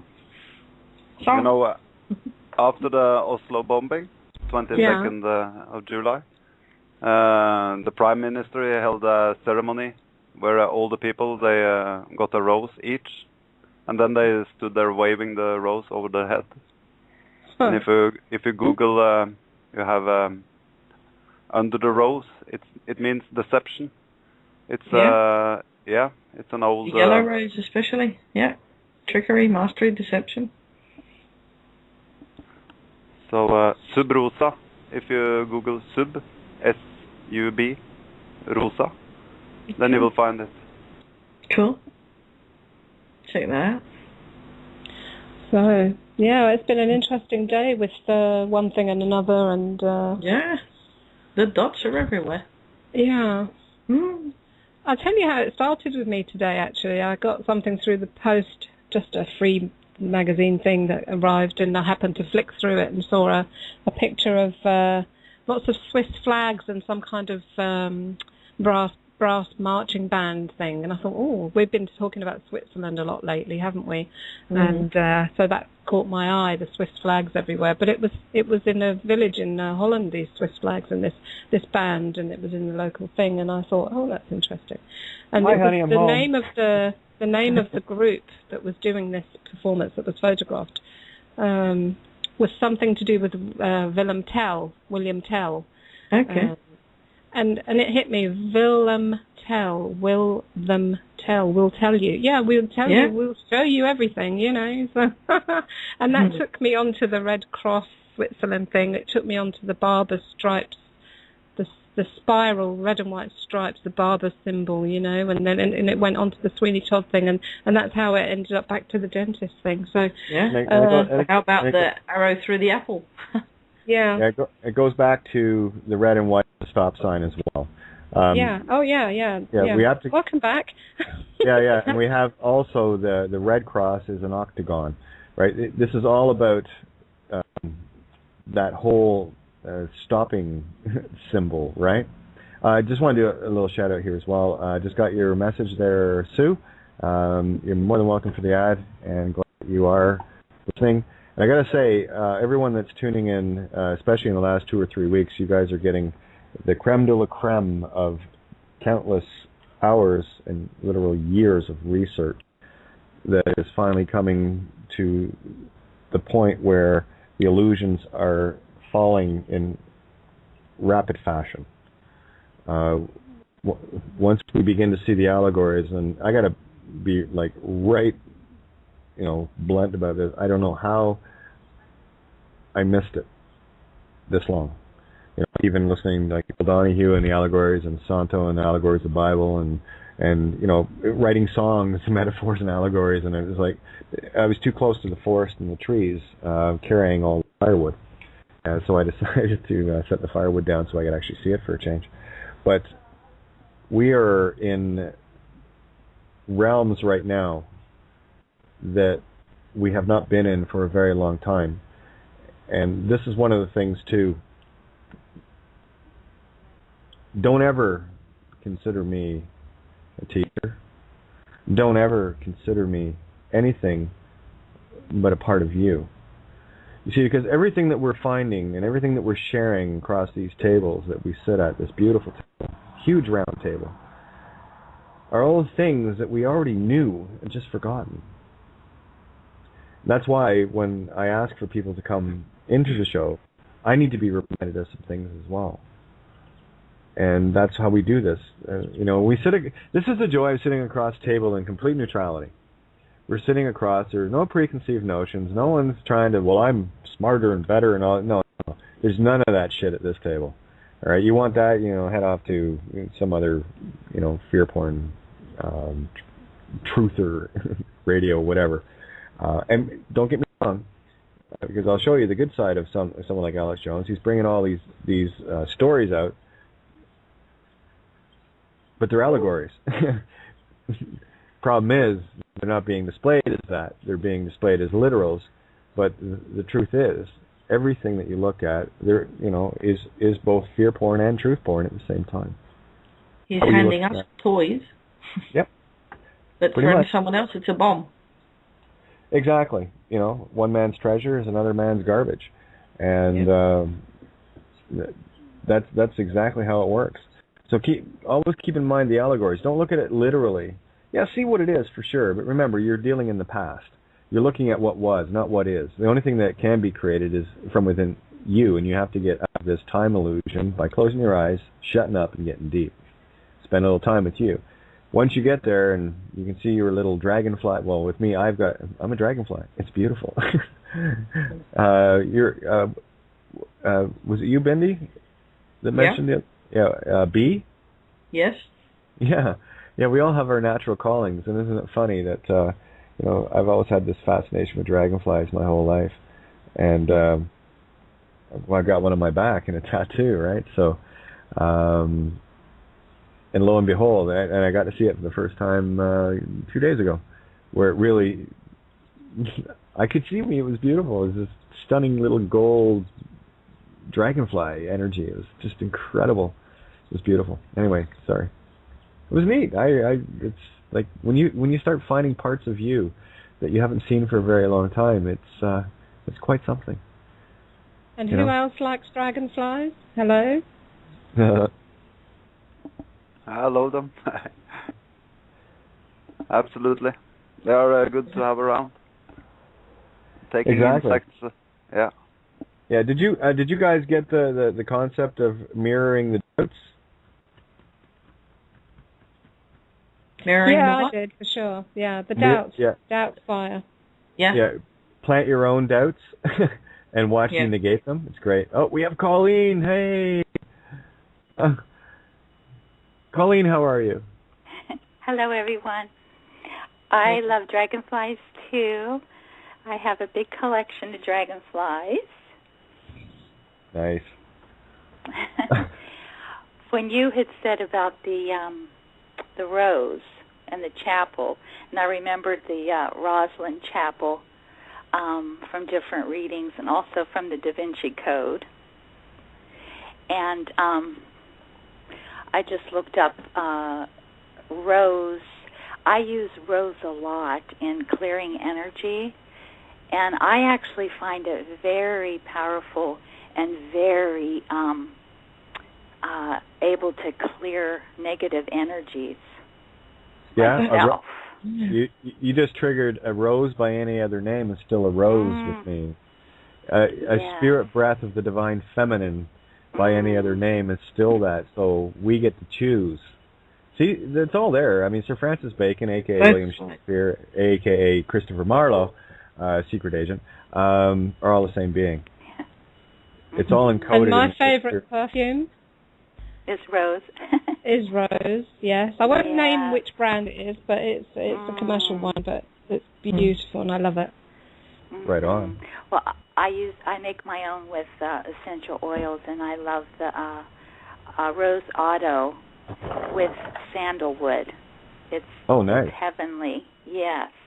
But I just looked this up, and it says Rose Line is a fictional name given to the Paris meridian and to the sunlight line, defining the exact time of Easter on the genome of Saint Sulpice, marked by a brass strip on the floor of the church in the Priory of Sion mythology, where the two are conflated. The fictional name Rose Line was also popularized by Dan Brown in 2008 novel The Da Vinci Code. And then Rosalind Chapel's entrance was more modest than Langdon expected. The small wooden door had 2 iron hinges and a simple oak sign, Rosalind. The ancient spelling, Langdon, explained to Sophie, derived from the Rose Line meridian on which the chapel sat, or as Grail academics preferred to believe, from the line of the rose, the ancestral lineage of Mary Magdalene. And the other night I pulled the card from the Mary Magdalene tarot. But there's so many synchronicities today too. I was on with before you carry, I was going to say, before you carry on, there's one more thing that jumped in when you were talking about the brass line. That would explain the brass ring put through the nose of the bull, the Taurian bull. Sorry, there's a whole other concept. Carry on. That's beautiful. You want to go into that a little more? No. Maybe when we roll over. I want you to continue, Colleen. Before we go, I just want to do my shout out to Critical Mass. criticalmassradio.co.uk. Thanks, Paul, Giovanni, and Lisa, and the rest of the crew at Critical Mass for this platform. And of course, thank you to those who have been supporting and helping. Yeah, it's up to you guys to keep us on the air. Well, that's just the way it is. So if you can help, great. And that doesn't mean just money. That means put your intent there. Get the word out. If you can't, then, the word out. Somebody that comes aboard and gets what we're doing and has the means to help will help. So that's how we do this. We do this together. It's teamwork all the way down the line. Right? We're in the home stretch, guys. I know, because I've been hanging by this oiled thread for a couple of years now, and my fingers are sore. That's the truth. But I will cling. I will cling as long as I have to the last breath to make sure we get this carried through. That's why I'm here. I didn't come here for second place, and I certainly didn't come here to lose. So, sorry, I'm kind of at that point. We do this together. So, and I'm going to bring Mim in as well, but carry on, Colleen. There's just a little more on here. It says Dan Brown simply invented the rose line linking Roslyn and Glastonbury. The name Roslyn definitely does not derive from any hallowed okay, rose I'm going to be line. on the radio here in just a second, so you're going to have to be quiet. Okay, you already are, Mim. Sorry, okay. The name Roslyn... I was going to say, go back again. The name Roslyn definitely... Okay. Yeah, start again. Okay, yeah. Okay. Dan Brown simply invented the rose line linking Roslyn and Glastonbury. The name Roslyn definitely does not derive from any hallowed rose line. It has nothing to do with a rose bloodline or a rose line meridian. There are many medieval spellings of Roslyn. Roslyn is certainly not the original spelling. It is now the most common spelling for the village. And then down here it just says that while Dan Brown presents the rose line as the world's first prime meridian, the idea of establishing a prime meridian dates back to antiquity, with suggested meridians running through Rhodes or the Canary Islands.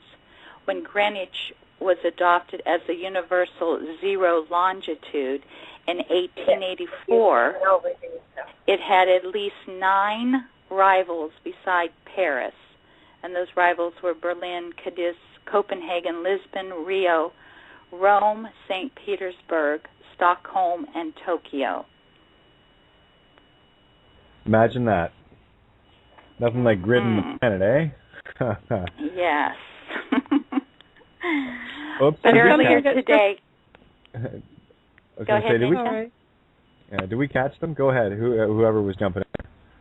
That was me. I thought we had a natural pause there.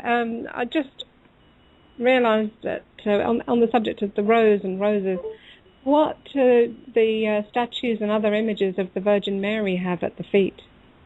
That's right. Spirit the breath rose. Of the Divine Trinity. Rose. Yeah. That's what wines are. Look, the water into wine, the wine of truth from the pineal.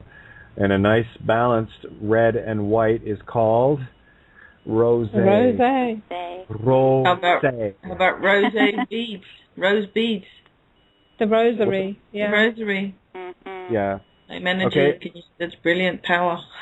All right, we're starting to see how everything is fitting into everything now. You just follow your nose, babies. Follow your nose. It'll lead you home. Yeah. Look at the connections. There was at least 20 connections just came out of that one thing. And they all went to Rome. Rome. Right? Welcome to today. This is my world. This is where I've lived for so long. Oh, it's so beautiful to watch you guys. Keep going. Oh, yeah.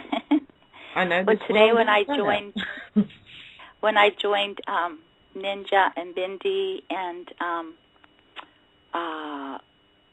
her name and many others on the call with Lisa, and you ended the call talking about the spirit breath, pretty much. Do you remember, Kate? That's the key to this game. Yes. Yes. Okay. And so when it was over, I was sitting here and I have a deck of cards that's called the the Tao of the Equus, or the way of the horse. Yes. And riding between the worlds. Guess there was a play I was in, the only professional production play I had a chance to be in, and guess what it was called? The Tao of the Equus. Equus. The way of the horse. No, it was just Equus, right? Equus, And I got to play one of the horses. Isn't that cool? Go on. Well, it's the riding between the worlds, expanding our potential through the way of the horse. And I'm kind of gone through a challenge with, we have a horse, we have a thoroughbred, his name's Jeremy, and my daughter hasn't been riding him much. She's 18 and gone off to college, so... That's my nephew's name, by the way. Keep going. Jeremy, which means gifts from God. Yes. Keep going. So I'm allowing him to go. They want to take him over to the equestrian program at one of the private schools here in Ojai. So it's kind of a bittersweet thing. I know he'll be taken really good care of, and he's not far away. But so when we hung up from your call, from your interview with Lisa, I pulled the first card I pulled, and it was number 27, which is my birthday, and which equals a 9, and that number 9 is in my energy field since I can remember. It's my sister's birthday today, by the way, 27th. Just letting you know. Keep going. That's her son Jeremy. Keep going. Okay, so number 27 is Merlin's Spirit. And you just finished the call talking about the spirit breath, and this is Merlin's Spirit. And it's redemption of the masculine, mutual transformation, and the new hero's journey.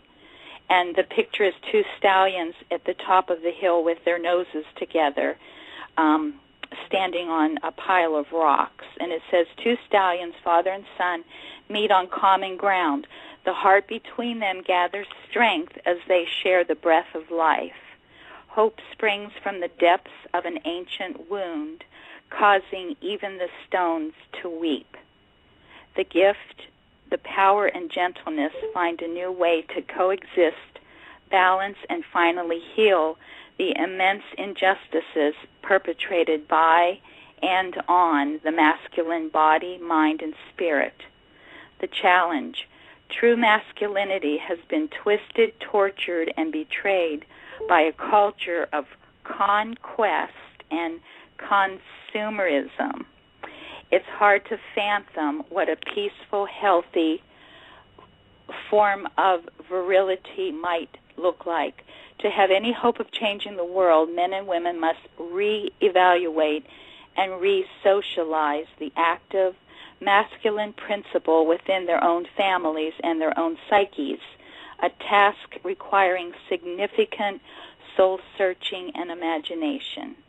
I'll stop there on that. Well, here's a question for you. You mentioned it in there about the stone.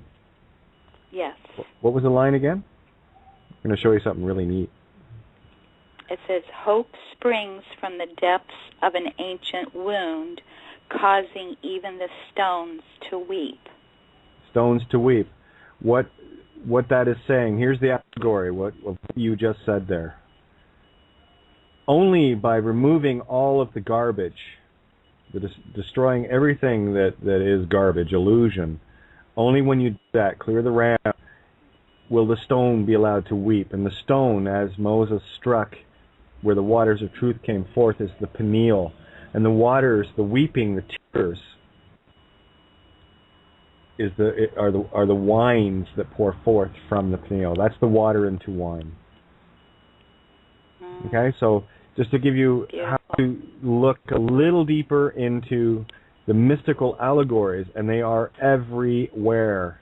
You cannot look, I'm telling you, I can't look anywhere without going, oh yeah, all the time. Constant. It doesn't matter. Everything for a reason. All things. Yes, and I was thinking of you when I'm sorry. No, I was going to say, take that literally, okay? Take the allegory, Yes. all ego re, all the ego taking over re, or the ancient name of Ra, which is the sun of or the light of creation, not the one in the sky. That is an exterior consciousness beating in the heart of a galaxy. You see, okay? We have our own universes within in a fractal. So when you worship the sun, as the Egyptians did, outside of themselves, what they were doing was denying their own light within, and had been trapped in the physical meat game over and over. Planted the seed of doubt within humanity, reinforced it with their pyramids and their smart meter, gold-capped control mechanisms that were based on the geometric math, and you can look across it and see Horus, the eye of Horus, in a cross-section, which is a cross-section of the human brain, which is everywhere.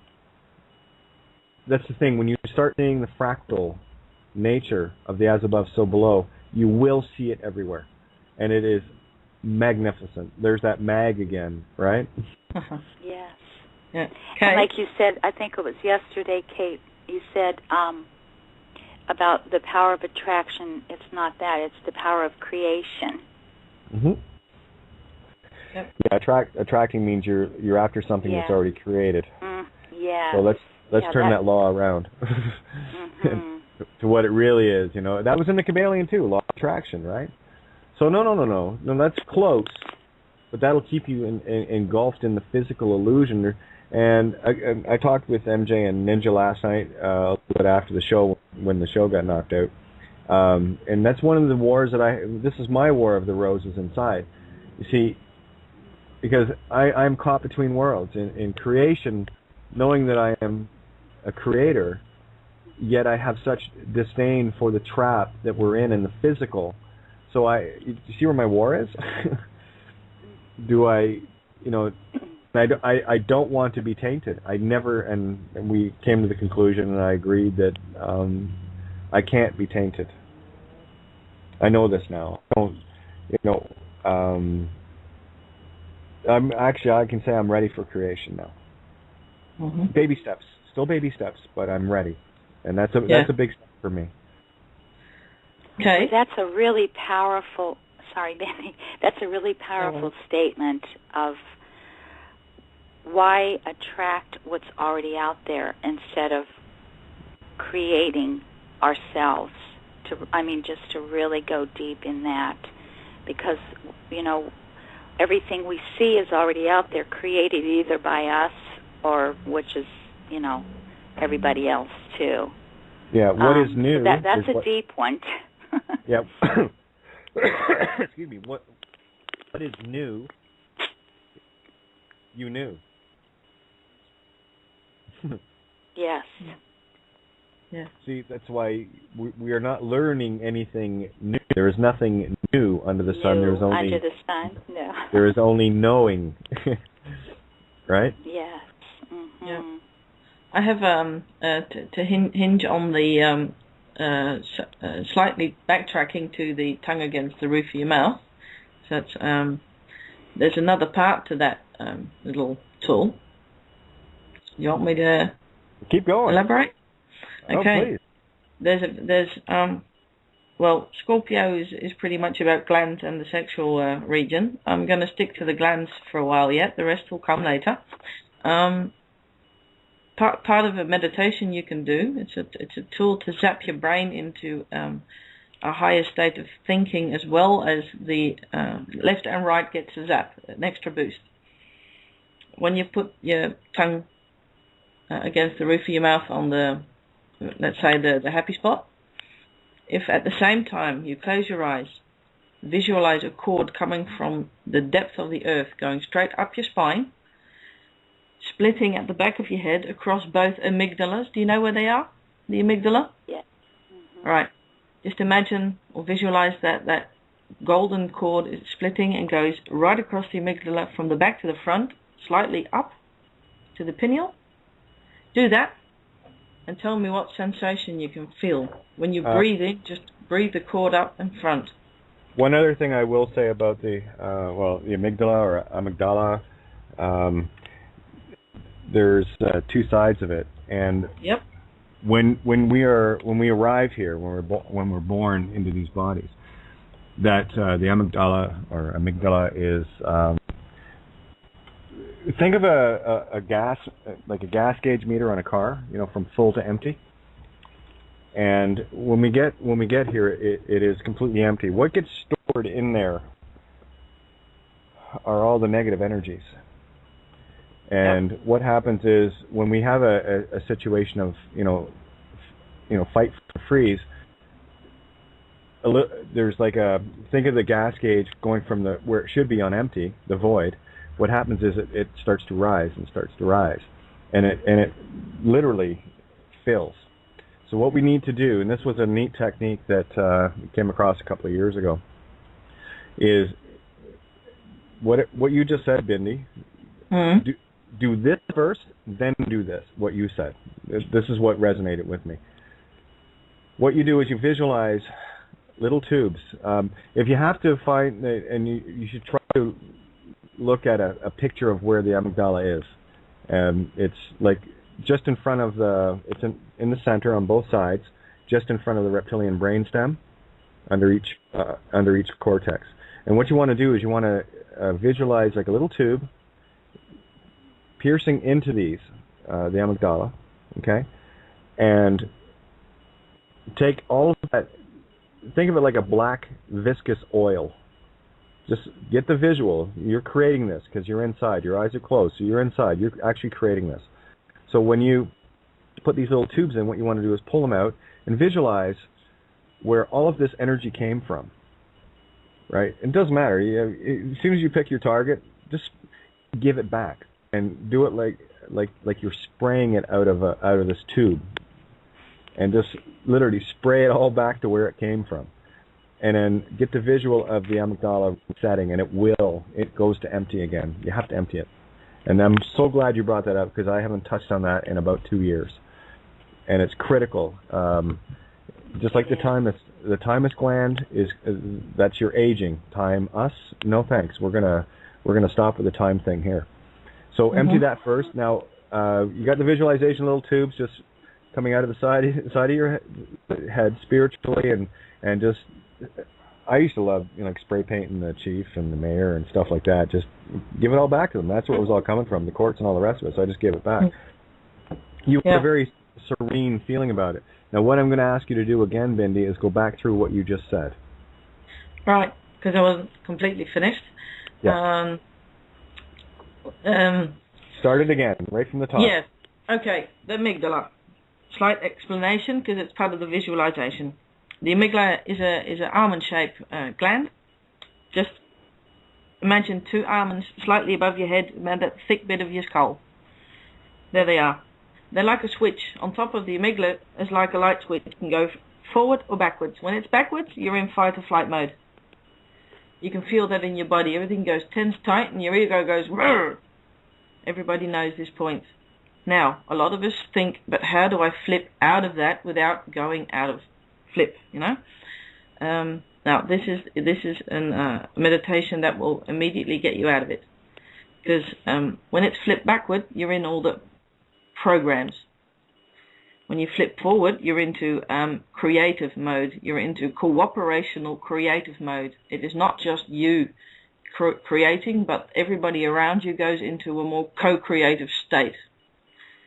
So the golden energy you pull up from the center of the earth and from the center of our galactic circle, Alcyone, whatever you want to call it. Make sure there's a point outside you and under you. Breathe it in, whichever color you like. I usually go for gold. Why not? Click it forward in the amygdala, and think literally click forward if you like, to help yourself. That's how when I hear myself going click forward, sometimes I hear that even before my ego slows down. That's how ingrained it becomes if you use it a lot. And for me, I started to feel a tingling at the sides of my ears. My amygdala started to feel nice, and my brain started to pop regularly. New neurons form. This is the hard wiring.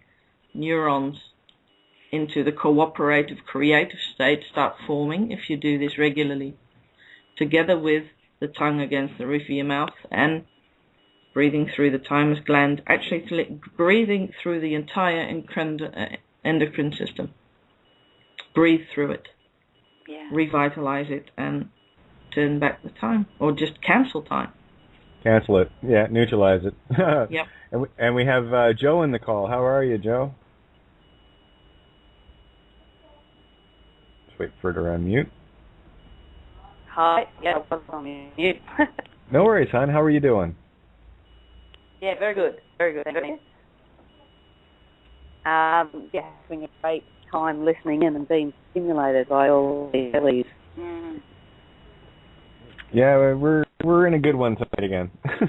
But the more that you do that with your tongue, I mean, I find myself that my tongue is there all the time. It just is very calming, and it's really the divine nectar flows then, the ambrosia, and it's that where you see so many other dimensions,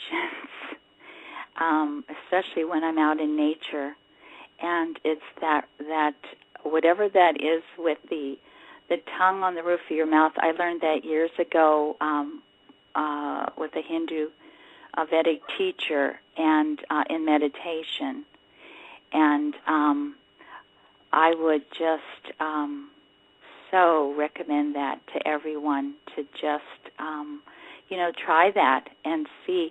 It just feels so natural that you'll find that, at least for myself, that's where my tongue always is when I'm not talking, or which I try not to do too much anymore. Believe it or not. Me too. Yes, yeah. Uh-huh. Yeah. Chatty Cathy. Sorry, guys. It's just the way it is, you know? Yeah. But, there's, here it is.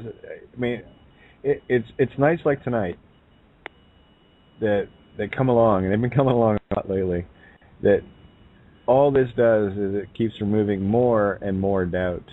And I know not just from me, but from everybody. Because you come on, tell me you're not getting your click moments. Tell me you're not going, aha, a lot more now than you were a month ago. I know I am. Yeah. It's mind-boggling, the layers. But it's a really, it just feels like it's not like that kind of real dramatic aha, at least for me. It's that very peaceful, knowing aha. Does that make sense? Like, yeah, it's subtle. It's like, ah. Yes. Well, yeah, where they used to be, oh my God, it went to yes. And now it's like, Mm-hmm. We're in that time that I've been saying for quite a while, that everything in the universe, from all time, knowledge is available to every single one of us. We just have to know how to connect into it. Everything we want to know is available to us. We don't have to go to universities and have all these degrees behind our name. In fact, we probably don't even want to. I know I don't even want to have any of those degrees myself, because no, that's just proof of ego. Yes, and you're stuck in the box. Yeah, look how big my ego is. I've got a PhD and a master's and a Bachelor of Science and glad to hear it. What you're telling everybody is that you can regurgitate someone else's work better than your own originality. You're deeper trapped in the game, and if it sounds like a bit of an ego insult, well, it's because it is. Look how far away from you got. Look how distant you got from your divine spirit, and look what a beautiful job they've done in duping us into actually doing that of our own consent, our own free will. So it's we're in a new game now. The game is ours. Yes. It was only ours to win or lose. So. Good evening, Kate. Can you hear me? It's Mim. Hey, Mim, how are you? You've been open the line for a while. I've been waiting for you to jump in. Hi, ma'am. Yeah, I've just been waiting for the right moment. Not only with you guys, you're in such a beautiful flow, and oh my gosh, the zone and the frequency and the energy is just wow. It is. The only thing I can say is such a sweet spot. I know this place, and it is exactly. Is it Bindi or Ninja that's speaking? We got Bindi and Ninja and Colleen and Joe, and we had Stola. Let me just make sure we've got, who else we got? It looks like Stola had to leave.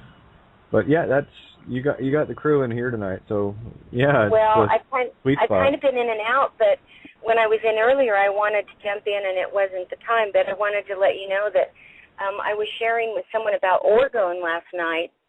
And this was an older person, and trying to explain to them what orgone does and how, it protects from the EMFs, the ELFs, and all of that. And when I explained to him about, you can even take a copper rod and put it in the ground, outside your window and run the wire in and attach it to, the bed or something in your room. Sometimes they have these sheets that, have these strips on them that will continue to protect you and give you this beautiful energy all night long. And anyway, this man who's in his 80s said, well, that reminds me about when I was young and everybody used to put lightning rods up on their home. I said, yeah. I said, you could teach people how to do that, and that would be another way of helping to ground their home and to ground them and, to help fight these dangerous orgone energies that are out there. And excuse me for turning my car off here to stop so I can have some quiet and some air because it's been like 97 degrees here today. But anyway, so you guys were talking about lightning rods, and then you were talking about the rose and the essential oils, and I make essential oils, and so it reminded me about the rose oil is the highest of something called sesquiterpenes, which help people when they're in trauma to get past that trauma, to be able to go beyond that and go on with life. And it's I'm going to jump in there. I'm sure you know about this too, but might be new to some people. But consciousness oil? What's that? Isn't it the rose, using it as healing as well as oil? The rose, the rose, Christ consciousness energy. Yes, it is. It is allowed to be. The smell of the rose, that's why we love it and why it's this, romantic thing that we have, with the flower of the rose, is because it has, when we smell it, it has a healing ability in the frequency of it. And there's a couple of others, Angelica and Melissa and Helichrysum, I think, are three of the others that are all high, but rose was the highest. Yes. From what I learned. That's the oil I use. I do hospice work. I sit with the dying and I massage the dying, and that's the one that I use is the rose. And I can come in the room, and it can be the whole family there, or just the hospice patient, or the workers, and if they're not in their home. And I come in and I clear the energy with a beautiful, pure, high vibration rose oil, and immediately everyone says, "What happened? What a difference!" Wow. So yeah, I did the same. It's a powerful oil. Ward. Yeah. Yes. With rose quartz, I just had a big ball with me and cleared it all. Mhm. So the oil does basically the same thing. That's beautiful. Yeah. There's just been so many things that you've mentioned. I can't remember all of them now. I was driving and I was thinking, okay, now I got to remember, there was these 2 or 3 things. But, it's just been such a beautiful, peaceful, calming, uplifting flow in the conversation. Even it's gotten stronger right up until I came on. It's just wonderful. I have a relative that's my children's age in our family that has been dealing with colon cancer for the last year and been in and out of, chemotherapy and all that. And they were recently, in the last few weeks, told that, things are not good. And so they've gone to a couple of different locations for additional, secondhand advice. And it was interesting because my sister and I were praying this morning, and the things that we prayed were that this relative and their mate would find that throughout the day they would feel the presence of their Creator with them and bringing that calming, that peace that is beyond words or explanation. And there was the husband of this young woman wrote something. We had no idea the gift of this young man to write the way that he did, and to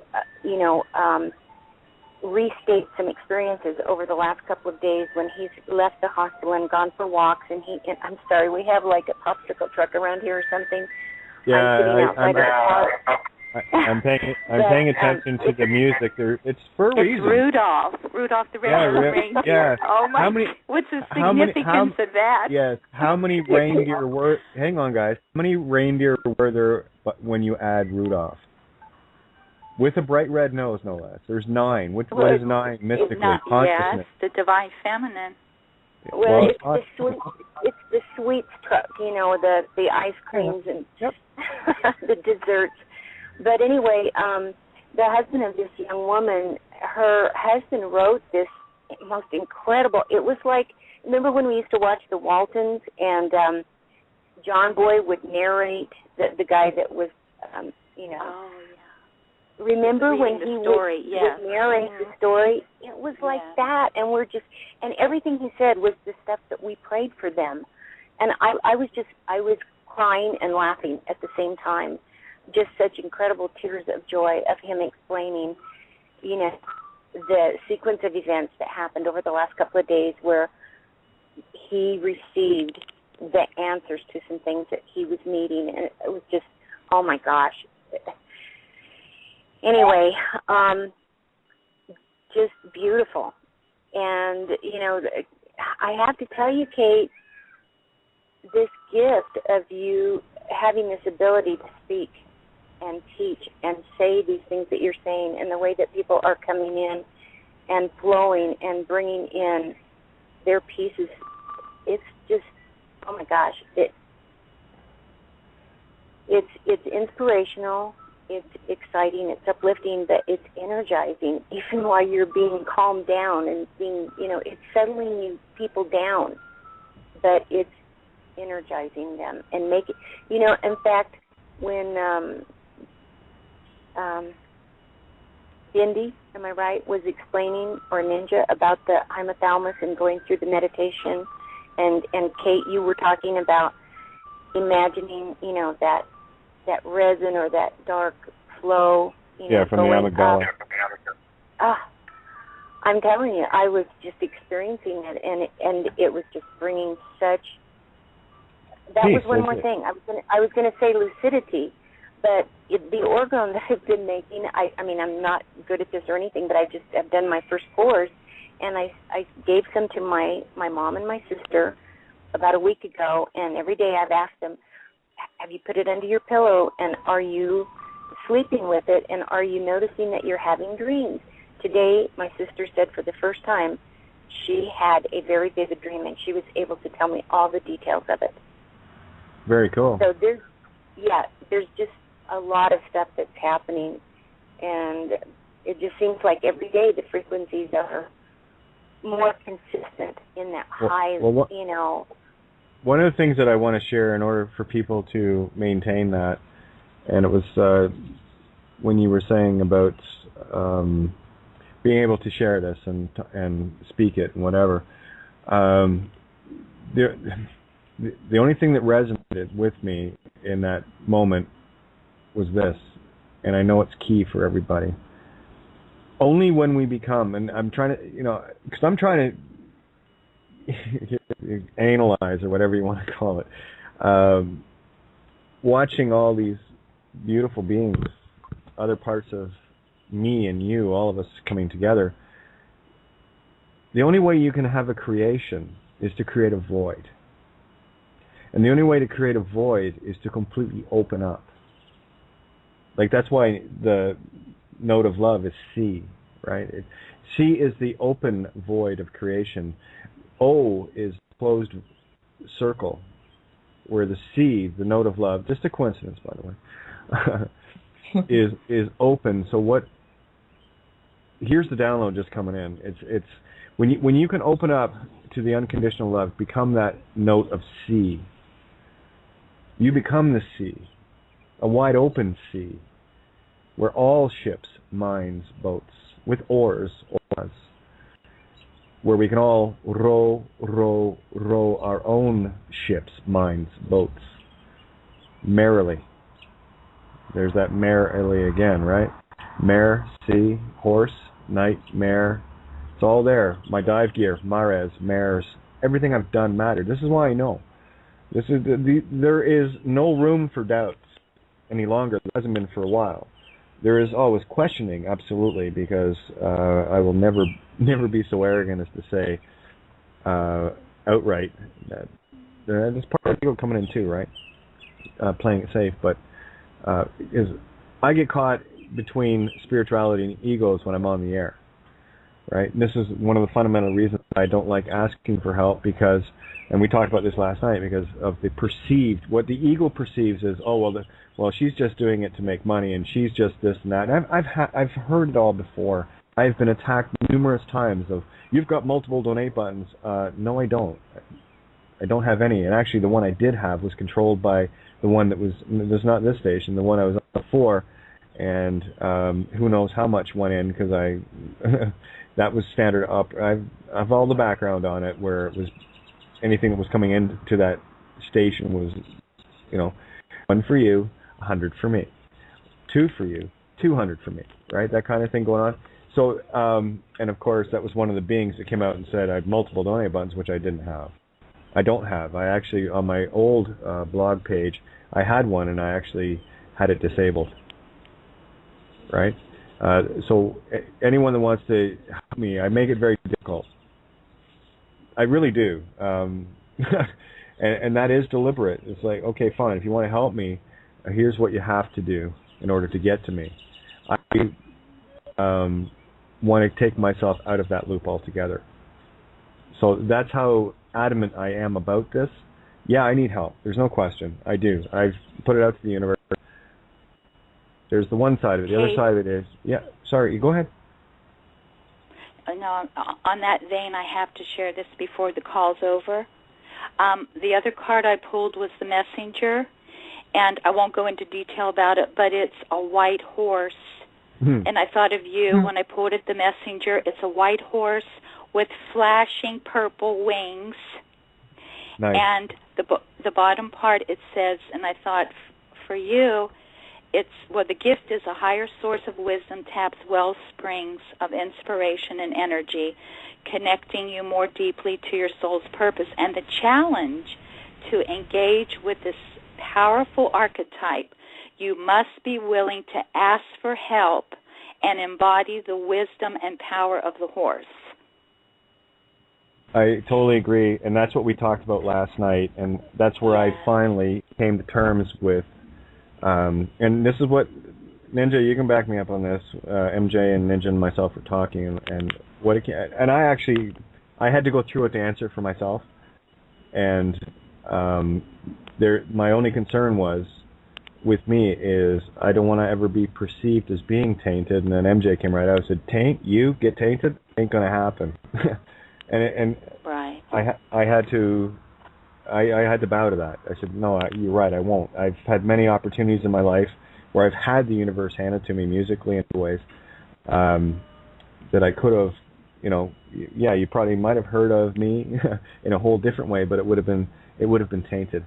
It would have involved giving up my children, my songs, right? The only way I can give birth, right? Would you say that the ones that taint you or feel that that's why you're doing it aren't meant to be here, at least not at this time? Well, I agreed, and yeah, I've went through all these different scenarios that the justify, not justify, and someone's looking for their kitty, cat, or dog. But just staying totally open, your heart open, all of our hearts open. But I would want to just tell everyone that it's Coleman, COLEMAN.Victoria@gmail.com. I sent her something today, and I'm waiting for a response. Yes, well, thanks, of hon. course. Like I said, I haven't heard from Victoria today. Yeah. She gets busy, and she's got her husband and daughter, and sure. she's got a busy lifestyle and whatever. Just yes, I thanked her so much for doing that for you, being the point of contact for all of us. It's very much appreciated.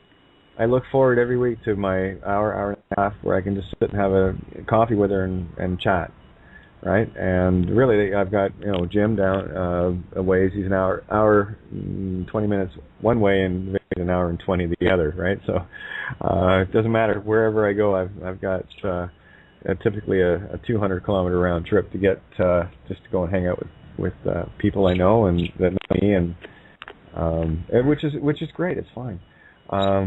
But we have your back. We have your back, which is all of our backs too, right? Well, you know I'm going to cover it. There's no question. No one gets to you guys except through me. Sorry. Right. Sounds a little religious, doesn't it? No one gets to the creation except through me. Well, we're all our own warrior, mate. Don't worry. Yeah, I know. I hear you. Well, so let me put it out to the universe then that I am wide open to that, because I know in my own heart I cannot be tainted. Regardless. We're journeymen together. Yeah. Yes. And I guarantee you, and I've done this my whole life, it will go out and be fruitful and multiply whatever comes in. Without question. It already has. Look at all of us on the call here. Yep. No, all for one and one for all. Absolutely. Alexander Dumas, love the man. Wrote a couple of good books, but so that's been very difficult for me. But here it is, and if there's one thing that I could share that I would call the quote secret unquote as to downloading, is to become a completely open vessel, to let all things in. And I'm not talking, well, I'm going to take that little good thing and that bad thing goes away. No, you got to let it all in. You bring it all in to change the whole creation. You can't change parts of it and expect the other parts to change. That's not how this works. There it is, all for one and one for all. We got to do all. It's got to, love thine enemies. And yeah, this movie that we're a part of, and that's all it is. Life is but a dream. It's 13 trumpets. Exactly. It's our spiritual test. Can we see past the nonsense? Can we finally rein in and control the evil program to have this full experience where we cannot be claimed spiritually? And the only way I can see doing that is to be unconditional. That you get in the stream, you get in the flow, you get in the row your boat gently down the stream, and you let the boat take you. And the joy of it is, what I see happening now is so many people are, and this boat getting big, it's beautiful. That boat is mind, right? The bark of Ra, the vessel we journey in. And everyone that's in this boat is not only looking for an oar, they're actually bringing spares. Because we know there's going to be more. We don't think this anymore. At least I don't, because I'm looking at things and just, Facebook is a beautiful, beautiful gauge, because I'm watching, and here's the neat thing too. Almost half, as soon as I found out that Facebook, you can max out at 5,000. That's where you get to, right? And for the longest time, what am I right now? Here's how many people we have sitting around the Facebook table with us. 2,000 directly contacted and connected to me. 2,447 people. We're almost halfway home. You see what I'm saying? And once I'm telling you, I know this for a fact, once we hit halfway home, the song's going to resonate. And it's going to go exponential. So we're a total of 53 away from being halfway home, and there's infinity, right? We are a mere infinity away from getting halfway home. And that's not to put limitations on it. This is allegorical. It's a musical thing for me. But see the effect that's going on? And people come and friend requests, whatever. I don't see that as for me. It's not. I see that as for this table. This is our table.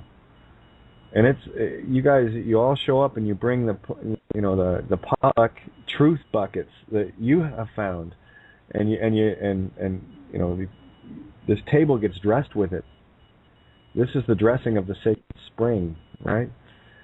This table gets set with these infinite truths that can never be emptied because they are infinite. And everyone that comes to the table, new and old, that have been at the table for a while, here we are, we're just chugging away on all this truth, and the table's still getting bigger and bigger. This cornucopia is just exploding. And isn't it great to know that what you guys bring to the table, what I bring to the table, and everyone new coming in, they don't, they can come without anything in terms of truth that they've discovered. But I guarantee you, after sitting down for a couple of meals with us, they're going to be bringing their own buckets. And this table is just going to have to keep getting bigger, infinitely bigger. But all I would say is open up. Resistance is futile. To resist something is to make it persist. I'm done with the sores. Let's get rid of them. Become an open conduit. Just be open. And watch this universe change. And it's a twinkle of an eye. And I look at it changing daily. Olympus has fallen. That's the code word for the White House collapsing. Allegorically, that is the collapsing of the rule of the patriarchal, especially when the top of the Washington Monument gets severed. You just seen the penis of Peter getting cut right in half. It was beautiful and balanced at the same time. Osiris just had his winky taken right off. All right? So, I mean, these allegories continue, and that's all they are now. That's all I see. And it's astonishing. And I know you guys are really starting to see these things, and those little seeds of doubt that were planted in us so well and so deep are now getting cast aside, and we're planting our own seeds. So if you're going to do something that you know you can do, just tell yourself that you can't do it, and listen to yourself. Oh yeah, I can. Say something that you've done for a very long time. Said, I can't do that. I'm unable to do that. And listen to that voice saying, what do you mean? It's easy. You've done it. Right? That's how we recondition that doubt seed. Start building on our powers, our strengths, ourselves. We got to get in to get out. So be the open vessel. Row boat with the rest of us. Be open. Like I said, this is a rowboat. There's no superstructure or conning tower on this boat. It's a wide open vessel where anyone can climb in. Mind you, if you bring a lawn chair, I'm going to throw you in the water until you get rid of the lawn chair and bring an oar. I think that's only fair. We're all rowing together here. Mini download. It's Min again. Yeah, I was going to bring up this situation that keeps happening over and over and over, and ask if anybody else is having the same thing. All this past week and this week, number one, the numbers 11 was my number, and my birthday is the 27th also, and it was my granddaughter's birthday, the 27th today as well. So happy birthday to all those who have 27th. But the number 011. 111, 211, 311, 411 has come up repeatedly in that sequence. And the other thing that I've never seen before is that in the license plates, almost every car that passes me has got an X in it right now. And I was just going to tell you, in a car pulled in front of me with the XXT, like exit, that's what came to me. And you were just saying about the White House is coming down and this is the end and it's time for basically exit. So I just wanted to put those two things out there and just, maybe somebody else is experiencing the same thing. I'm just kind of curious if it's just me or, if others are having those particular things come up with them as well. And then I had two words for Ninja or Bindi. I can't remember which one does the words, but yesterday the word piffle, Piffle, came up on a license plate, and then today Rendezvous 2 came up, and I thought that was interesting. Well, here's and I'm going to mute out. Oh, no, you're fine. Here's an interesting one, and it was a car that I had, when did I get my first one? I think it was 18. Yeah, I was 18 when I got it. First one, I had two of them. Go figure, I had to get two. Duality, right? This is back, when I was about 18, 19. RX-7, the Mazda. Okay, let's put the dots together here. Uhura Mazda? Ring a bell, anybody? Thought it might. Ding, ding, ding. Now, of course I'm going to have a row key 7 or a key row 7. 7 being the divine God aspect. And row key, put it together. Right? So, there it is. There's the X and the P. If you look at the letter R, it's actually an attempt to make a key row all by itself because it's spirit, right? Neat, eh? That's why it has a leg on it. The P with the leg. If you give it a leg on the other side and then two arms on top, you got yourself the key row symbol. So it's all there. No coincidences. And by the way, I never got them new. I can never afford them new. I always pick them up, and the ones I got, I had to fix up. But, beautiful, beautiful little cars when I was done with them. Isn't it funny though? And they're only a 2-seater, duality, perfect duality, right? And what kind of engine does it have? A rotary engine. 12A and 13B for the two engine designations. It had a leading and a trailing plug for the two rotors that were inside it. It's all there. Oh my God. I told you everything. That actually just came to me. How freaky is that? There you go. Well, I don't know, but when you were talking about that, it reminded me, of when you were talking about, and I don't remember how you said it, but you were talking about being in the middle, and I think you were talking about, not taking sides and not resisting things, but being in the middle, and that Absolutely. place of just wu wei, no resistance, and things just flow. I'm going to mute out. Yeah, they just flow.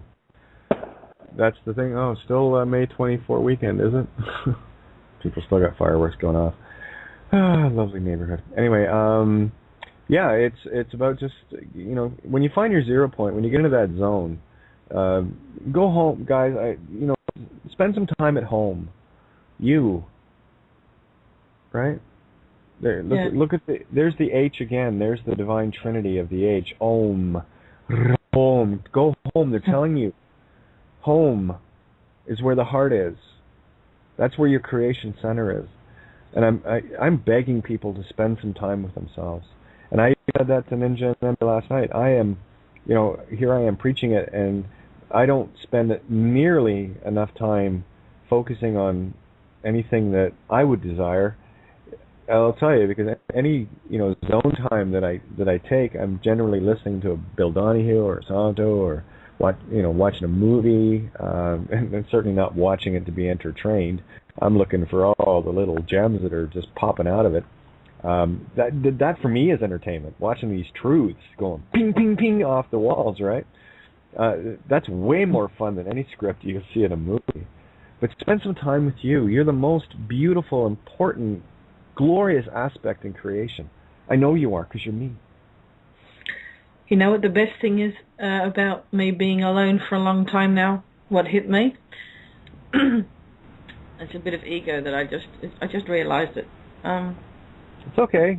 You've got it by the leash. Yeah. Okay. Here's the thing. Once you get a hold of the ego, once you know where it is, I have one. I keep it on a leash. I tell you guys that. Yeah. And when one shows up, I just go fetch, right? Yeah. But again, can I share it? Can I share it? Please. It's like happening. It just happened. It just hit me. The the way everybody's saying, well, it's perfect, the world is perfect. And I always had this little bit of negation with my ego. Said, well, it's not really, because why are there kids being abused? La la la la, all the shit. And then I realized the allegory is perfect, not the physical world, not yet. And then the fight stopped. That is the perfect way to put it. The physical illusion is distorted. Yep. Creation itself in allegorical form is stunningly, magically perfect. Yep. That sums it up. Thanks, Benny. That was perfect.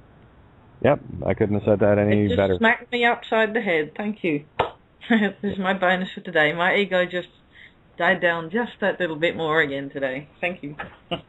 Oh, hey, and that's the thing. It's the ego is a tool, and when we're ruled by it, we're the tool. So now what we're doing is we're taking that tricky little bastard axe that keeps, shredding us, and we've turned the tables in that temple. And the temple, of course, is heaven inside you. Kingdom is within you. That's where a little note out to any Christians looking to hate me. I listened to Jesus. I thought he was a pretty cool guy. I thought he had some amazing stuff to share. Absolutely. And of course, you want to go to Churchianityville and listen to these scribes and Pharisees at the front. That's fine. That's those are the very people that Jesus was after. That's why they crucified him allegorically, right? Imagine that, eh? Wait a minute. Yeah, have a look at it. If you can lose the emotion and the program attachment, the Savior program, and take responsibility for your own sorry, shitty existence, like I had to, you'll feel better about it. Here, take a couple of truth pills and call me in the morning, shall you? By the way, drink your wee while you're knocking those pills back, and you'll have a grander awakening. It's like trying to share with people, especially religious, and I've had this experience recently. This is it's very hard to argue with someone that says, Jesus Christ, you say is your Savior. Well, you might want to listen to the guy. And what he was actually saying. He said, "Don't worship me. You call me Lord, yet you will not do the things I tell you to do." They're too busy, worshiping. That's the Savior program. That's the one that shows up, in the boat with the lawn chair and the suntan oil and the meat bottom of my 2-inch heel upside the head of my boots. Right, boom. Oh, look at you! You're all wet in the waters of truth again. Spend a bit more time in there, and you'll feel better. I can't thank you guys enough. You see what I mean? This is why I'll do my little download thing and whatever early on, and we'll get things wrong. But this is what really needs to happen every night. We need this interaction, because I tell you, the stuff that all of you have shared has resonated to the very core, and has confirmed many things within me. What I knew, now it's not just there is no room for doubt. That's when I know that that your 432 hertz A pitch bell is ringing in perfect harmony with mine, as mine is ringing with yours. Resonance travels the universe where sound cannot. That is the true vibration. Right? Silence is golden. And that true vibration, that true vibration resonates in the heart. Oh, yeah. Yeah. Oh, yeah. You're talking about you're talking about being home with yourself.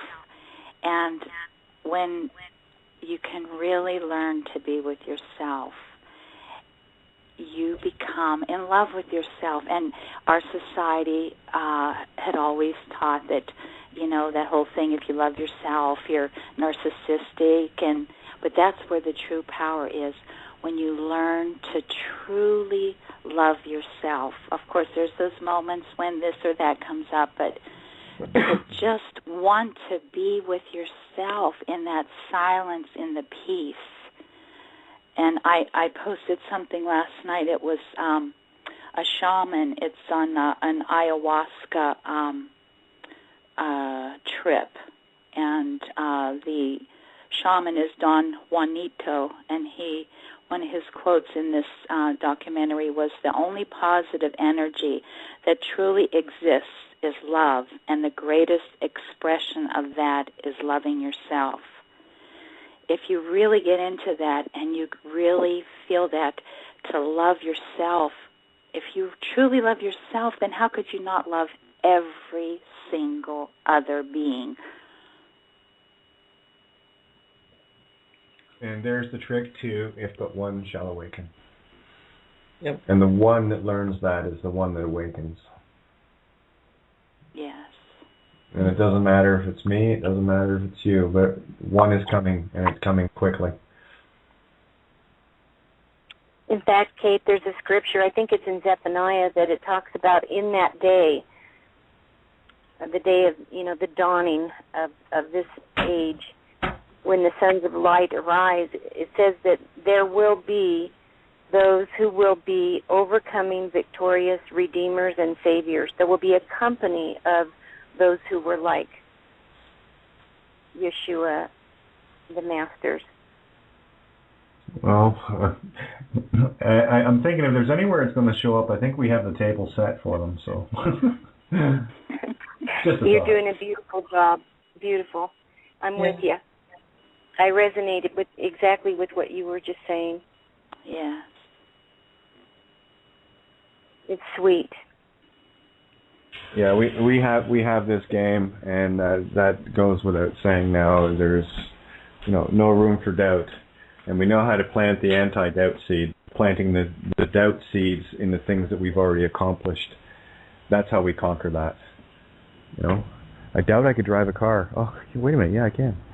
I doubt I could fly. Yeah, I can fly. I can do that too. So start doubting all the things. This is how I broke a lot of programs, by mirroring them. I don't know why I didn't click on this, but I had to find the one pivot point of belief. And of course, the only thing that belief gives you is a duality of absolute certainty and absolute doubt. So in order to have certainty, let's have a look at the doubt and flip it in the mirror. We'll turn it over and turn the table into the temple, right?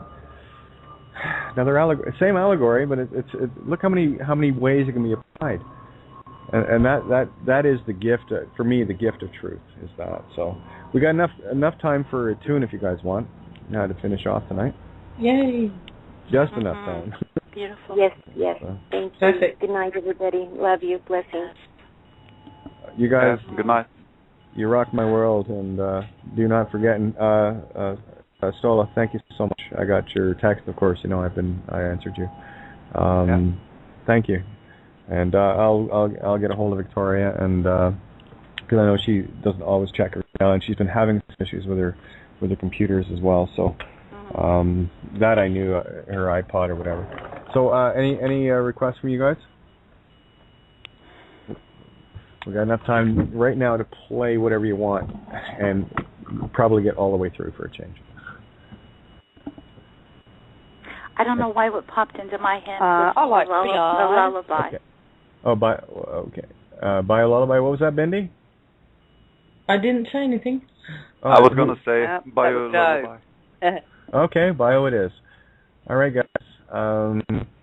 Look at that. 337:13. Welcome to consciousness. Wow. Yeah, 337. Yeah, no, just a coincidence. Look away. Yeah. Well, thanks, guys, and don't forget tomorrow night we have all. Love to you. We have syncretism tomorrow night. It's a bunch of you guys will hang out and we'll rock Santo's world. Hey. Yep. All right. Love you guys. Good night, everybody. Be good Love or you. no, Night, you all. be good or don't get caught. Thanks again. You're listening to Critical Mass Radio. Now it's our turn.